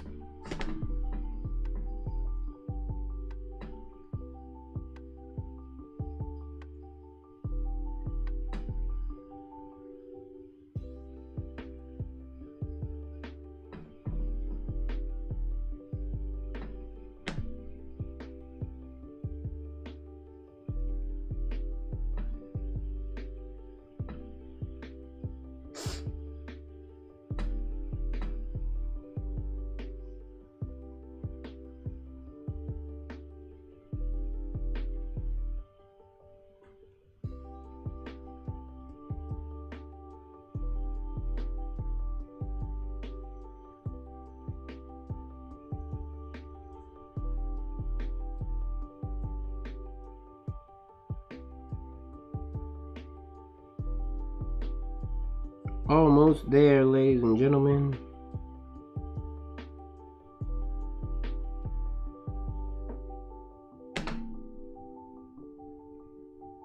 Almost done this part anyways.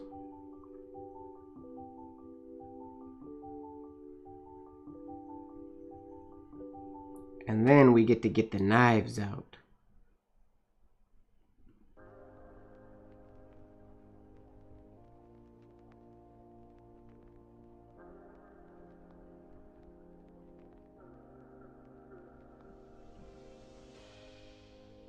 Oof, not the best slow ovals today.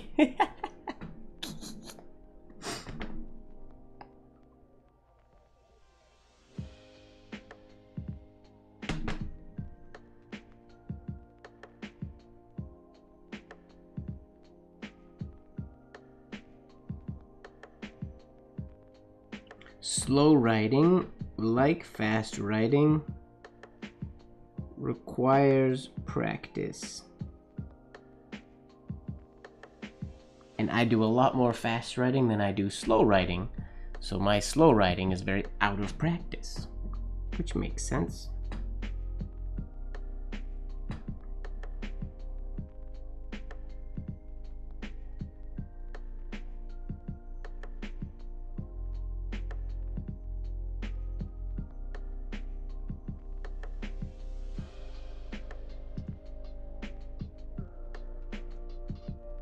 Okay, there is our alphabet, hairlined. Let's put the lid back on my isograph. Let's take a sip of tea.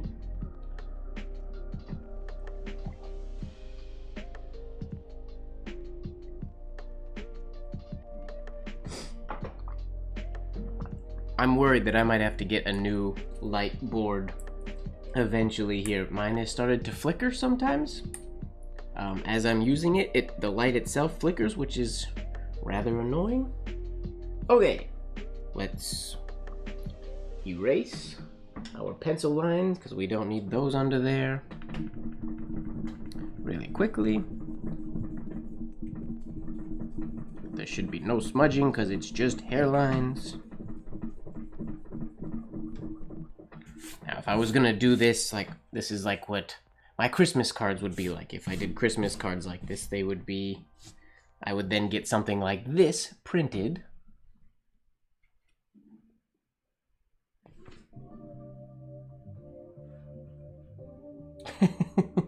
Faster and faster and crappier and crappier. That is what speed will do sometimes. Okay, now we're ready to cut. I am going to use a cutting mat here.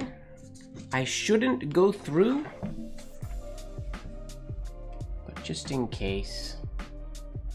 I haven't cut through this paper yet in my experiments, but just in case, I will use my... brighter for you guys. There we go. I will use my cutting mat just so I don't cut into my desk by accident. Oh, is my table? Yeah, my table makes noise.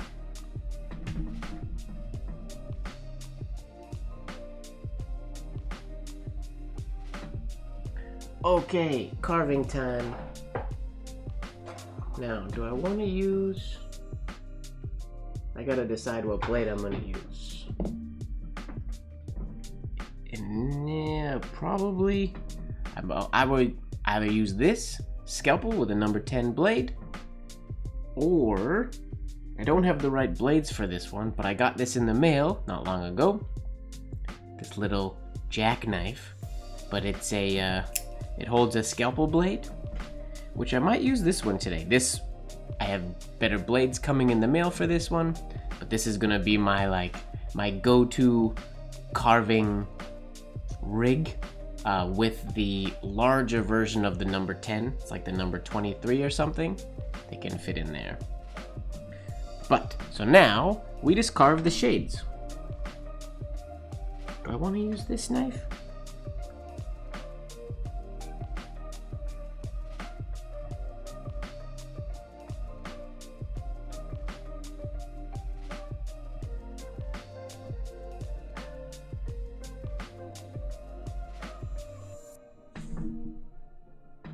Maybe I should use this blade's end is maybe not round enough. I might have to use this one. Okay. So we get down in there and lift that up.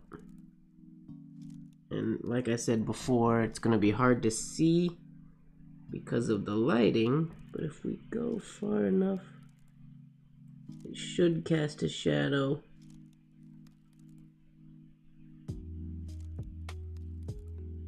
Okay, now the stem shade of the bee.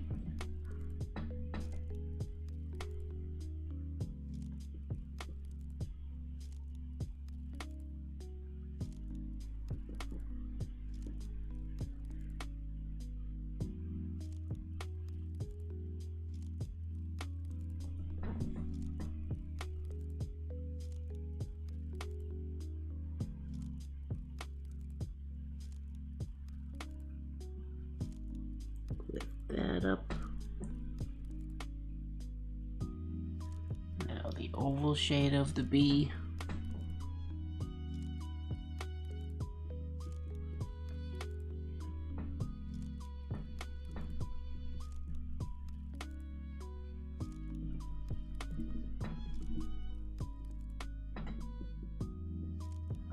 go.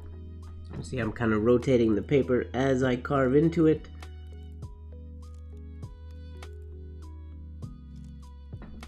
I do apologize if my hat gets in frame every once in a while. Sorry. Now the shade of the sea. Get this reference out so I don't forget where all these shades were in the original.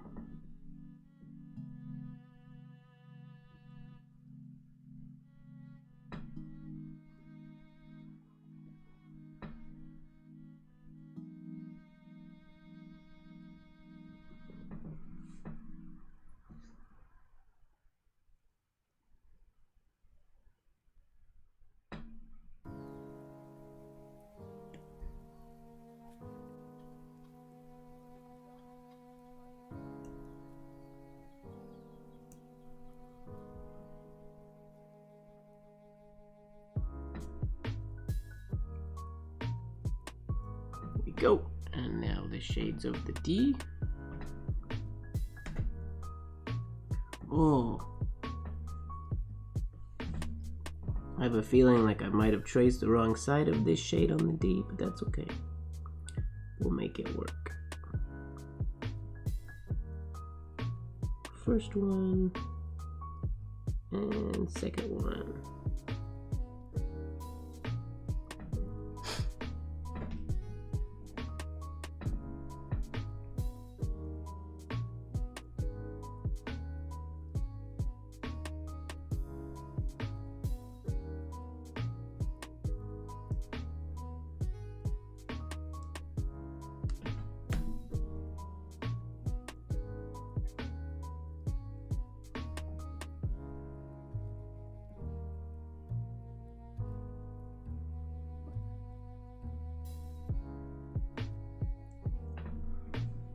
Go.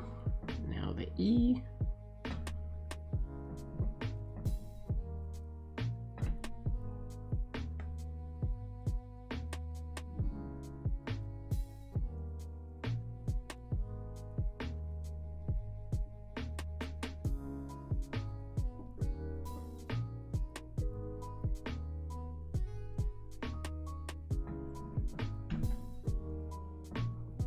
So far, this doesn't look like much. When there's shadows, it should look really cool. Make these deeper in there.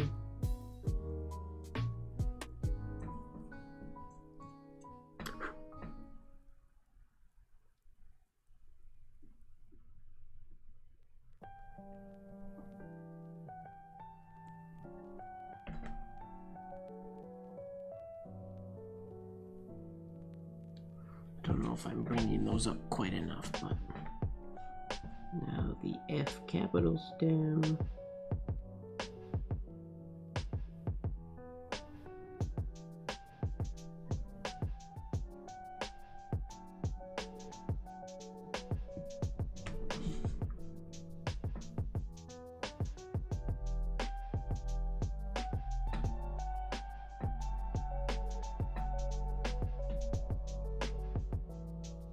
Go. And a little tick on the F.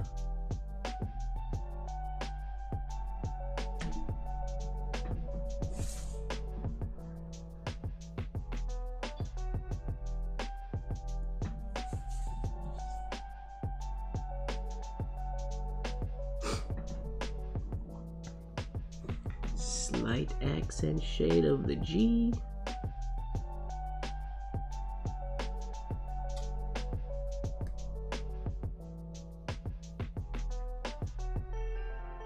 And the stem.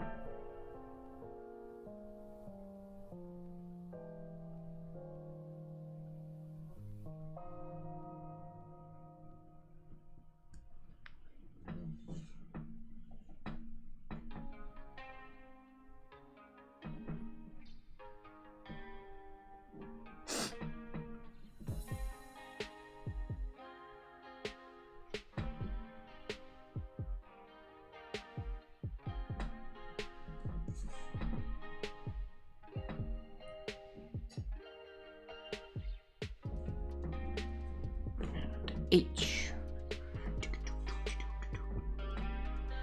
small shade on this side.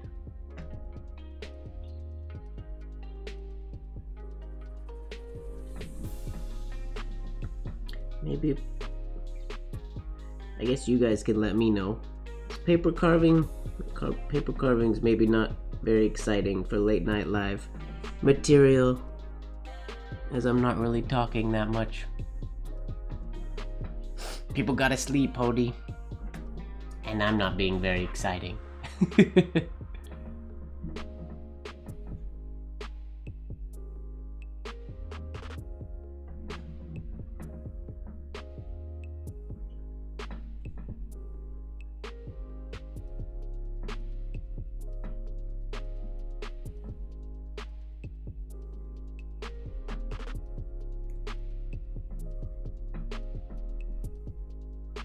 Paper carving just might not be exciting enough for late night live material.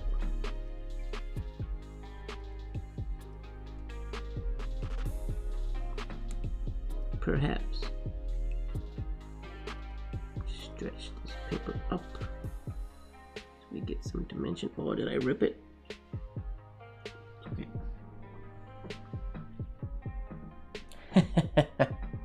Very riveting stuff. I don't know about that.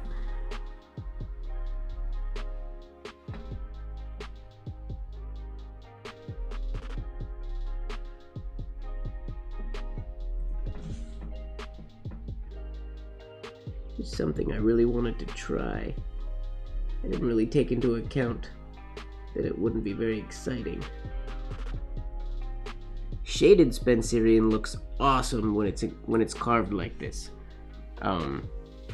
And one cool thing is carving paper like this, specifically combining it with the hairline, is something that I haven't seen in the old magazines and books and stuff. There's a lot of paper carving, which is where I got the idea to start doing it, obviously. But there's not an example of it being combined with writing in this way. Which I find exciting, because I like when I can creatively innovate a cool technique. Though I also want to get much better at the traditional technique that they used as well, which I can now do that I have the thicker paper.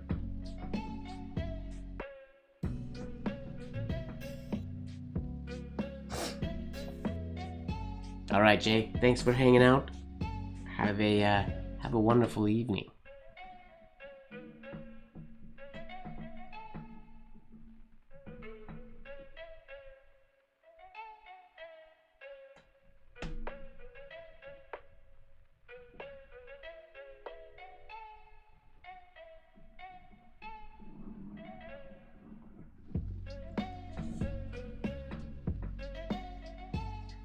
Carving shades.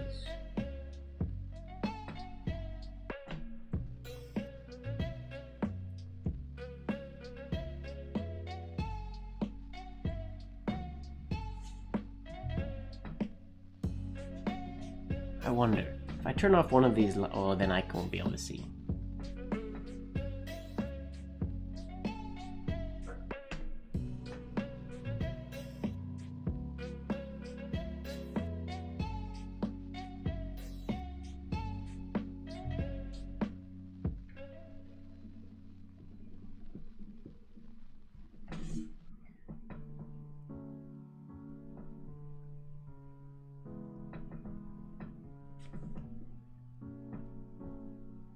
Whoops. Put that up.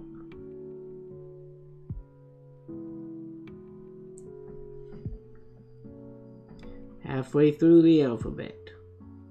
We're getting there.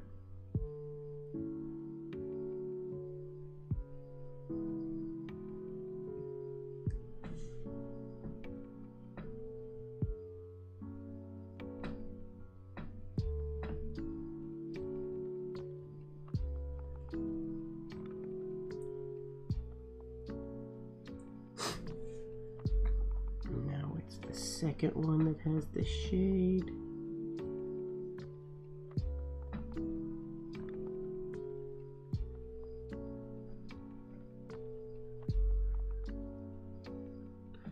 Double check that I haven't gone through yet. That's the cool thing. I'm digging so deep into this paper, but I haven't gone through yet. It's so thick. Perfect for carving. I just have to find somebody who can print on it for me without charging me a ton of money. Letterpress would be ideal, but I can't afford letterpress. That's too expensive.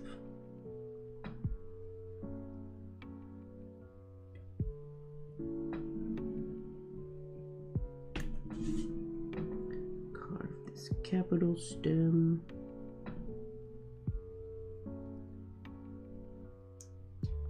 And there is a shade on this P.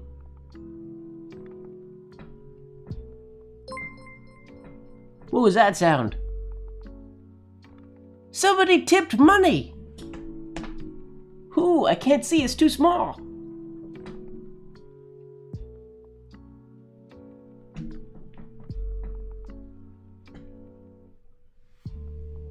James L. Well, thank you very much for the tip, James L. That's exciting. $25? Holy moly. Thank you so much. That is very generous of you. I do believe that is the first time I've ever heard that sound on a stream. I didn't even know what tips did. That's exciting.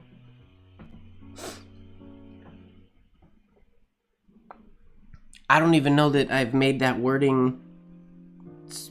I gotta make it look like the Fuzzy Bunny did. When did I add that feature? I added that. It's been there for a while. You can see in the description of the video there is a.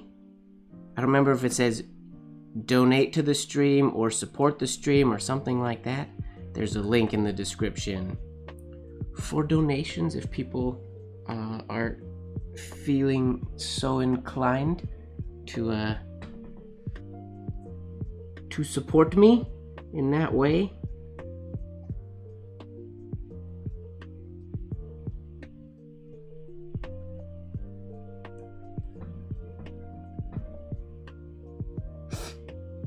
That's pretty exciting.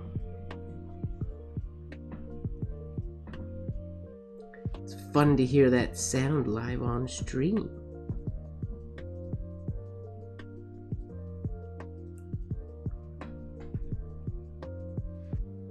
I think I have to go into the program and turn that into also, I'll keep the sound, so the sound is different, but I feel like I want to make that a Fuzzy Bunny as well. Support my channel, there we go, yeah, that's what it says. Support my channel. I haven't made it like really known that that's there yet because I haven't been posting a lot of actual YouTube videos aside from the late night lives. I do intend on getting back on that bandwagon eventually, and then I was going to mention it and potentially turn on. There's also something called channel memberships, so people could be members of my channel and then they would get exclusive content or early access to things, but I haven't really been creating things lately aside from my late night lives, so I haven't done that yet. Yeah, I'll make the letters more legible. I'll probably just make them match what they are when the Fuzzy Bunny goes. I think those ones are legible.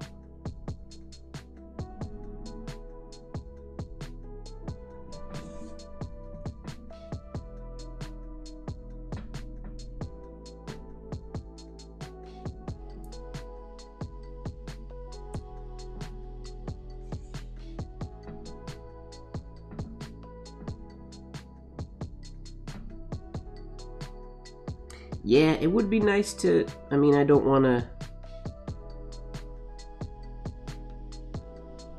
people to feel like they have to, but I would like to put more time and energy into my channel, and if it happened to be monetized as it went, that would just be cool. I just haven't bit the bullet to put in the time to set all that up yet. Get out of there, little fiber. You don't belong.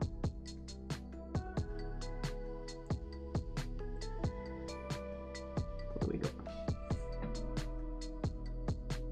T. All right, almost there.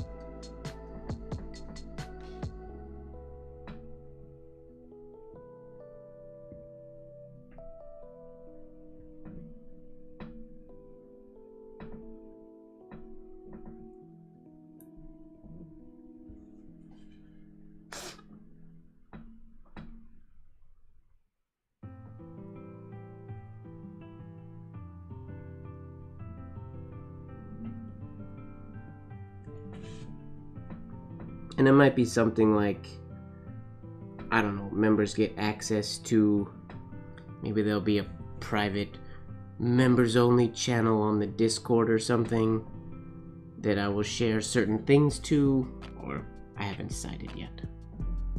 Something like that though. Uh-oh, I kind of messed this one up where the line is for the X. So what we're gonna do, we're gonna change it and do a lower shade here, and then a shade on the other side. Won't be like the original, but that's okay. I put the hairline in the wrong spot.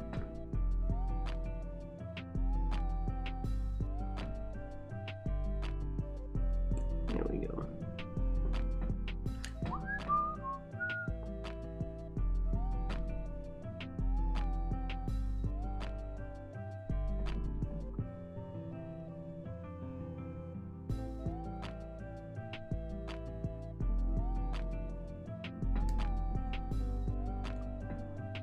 Two letters and an ampersand left.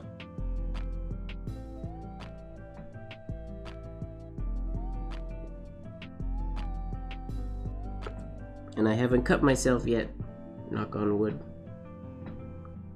I haven't cut myself yet doing paper carving at all, which is quite nice. Hopefully I can keep that track record up.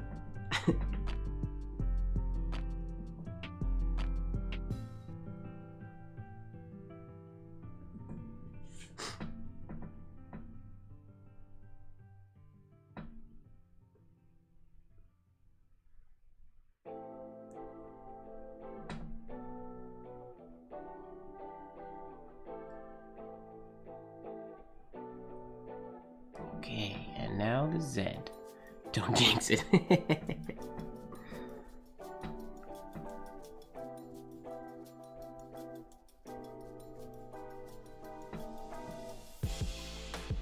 I've broken a blade once. As you can see, I do bend the blades a little bit when I do this to try to get a curve.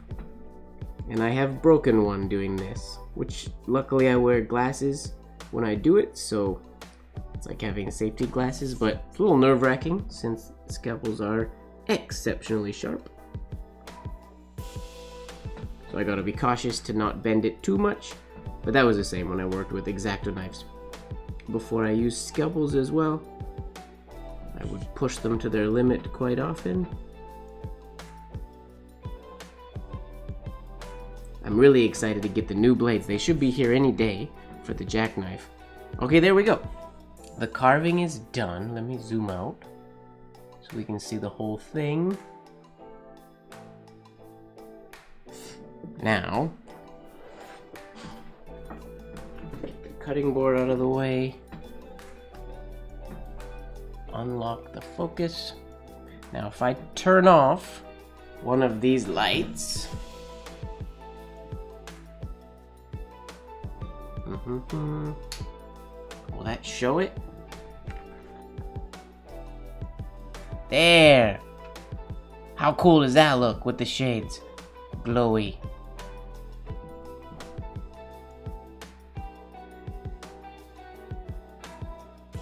What up, Rose?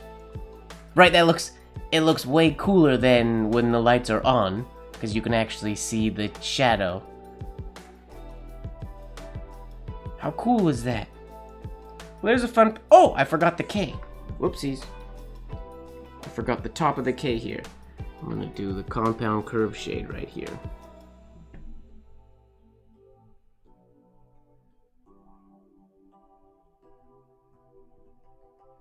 There we go. Whoopsies.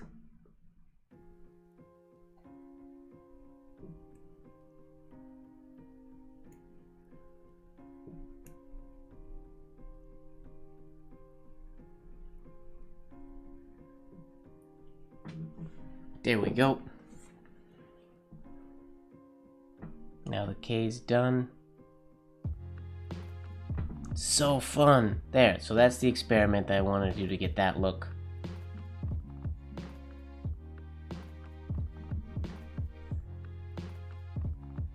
Oh, an MrMGWard signature card? I mean, I've done... Oh, you mean like sign it down here? Because I'll show, for anybody who took, or does engrosser script, or who took shaded Spencerian, here's another, these were some just playing around the other day. There we go. This is the word figured. It works really good with shaded Spencerian. This is just a light pencil, so you can't really see the hairline that well. But it's neat, and you can do it on the fly. It doesn't have to be a whole light boarded thing like I did here. I just wanted to do this specific design. But you can turn any engrosser script into carving like this, so long as you just do the hairline on the left side. I will say it doesn't look as cool if you write normally and then cut into the shades, because the shade, you don't get the lightness of the shades like you get here if it's like black ink, had I written or had I filled in all the shades as I was going. But that's kind of neat. There we go. That was my experiment that I wanted to do this evening. I gotta need a better way. Some of these shades, like the A, for example, where is it? I have a little dental tool here somewhere. Give me 2 seconds. See if I can find it. Where is it? It should be. There it is.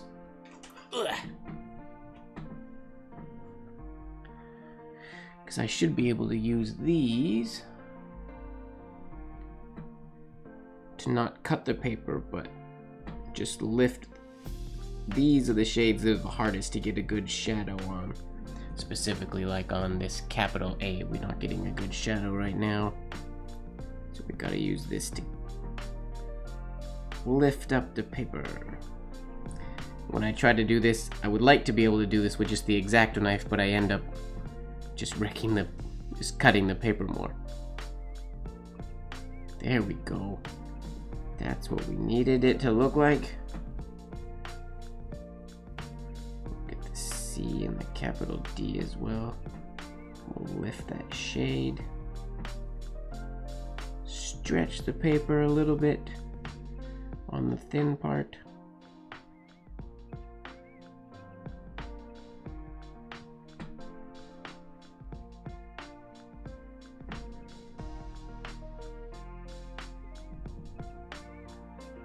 On this E, yeah, I didn't really get any of these direct oval shades lifted very far with the knife.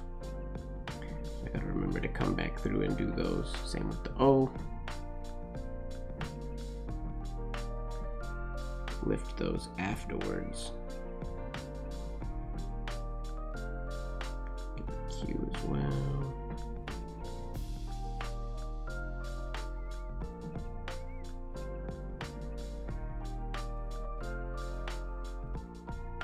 Sweet.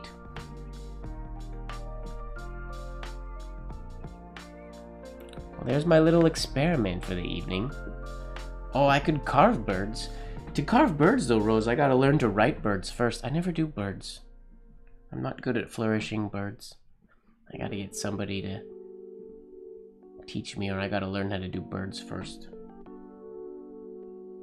There we go. There's our carving experiment. And it worked. When we go this way, it just looks like hairlines. We go this way, it looks like cool shades. Lighting is super important. Get our light back. Yeah, there. It's definitely underwhelming when all the lights are on. It doesn't look that cool. But there we go.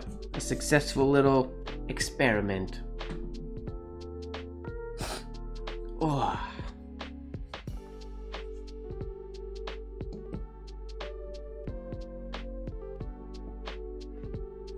Oh, my elbow kind of hurts today.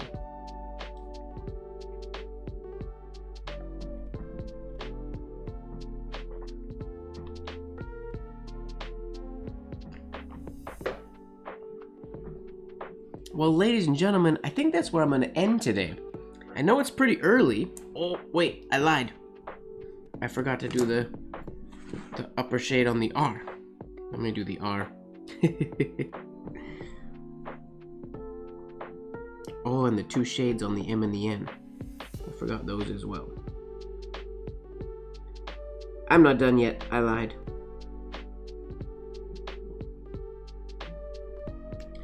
Get that R. Ooh, I made that a little bigger than I meant to. Get that accent shade on the bowl of the R. And then we'll get a little accent on the M.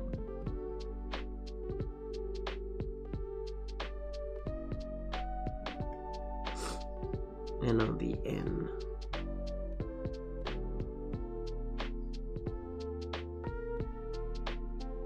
And I will use my dental tool to, well, make sure those are deep enough. Eventually, I hope that I'll be good enough that this will all just happen in one slice. But right now I'm not good enough.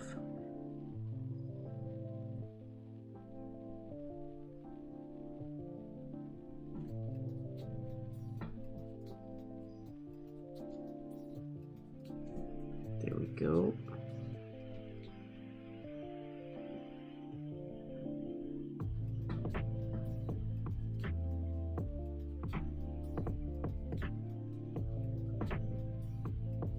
Cool.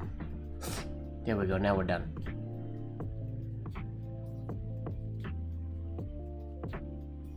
What's going on, Nikki? I was gonna make up for last week by being here. What do you mean? I'm here, and we're doing a stream, and I did carving, which we've never done before. That's the coolest thing. The back of the paper is there's nothing. So you could have actually, like, you could write this like on a postcard or something, and you could have full writing on the back. The back has no cuts through it at all. So cool. Well, you can kind of see the shades if I turn it really far with that light on.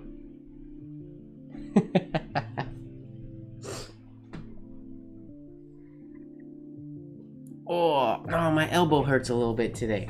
I don't think we're gonna make it. We're not gonna go till midnight tonight. Maybe next week. We'll see. We want Drunk Mermaid. Sorry? Not gonna happen tonight.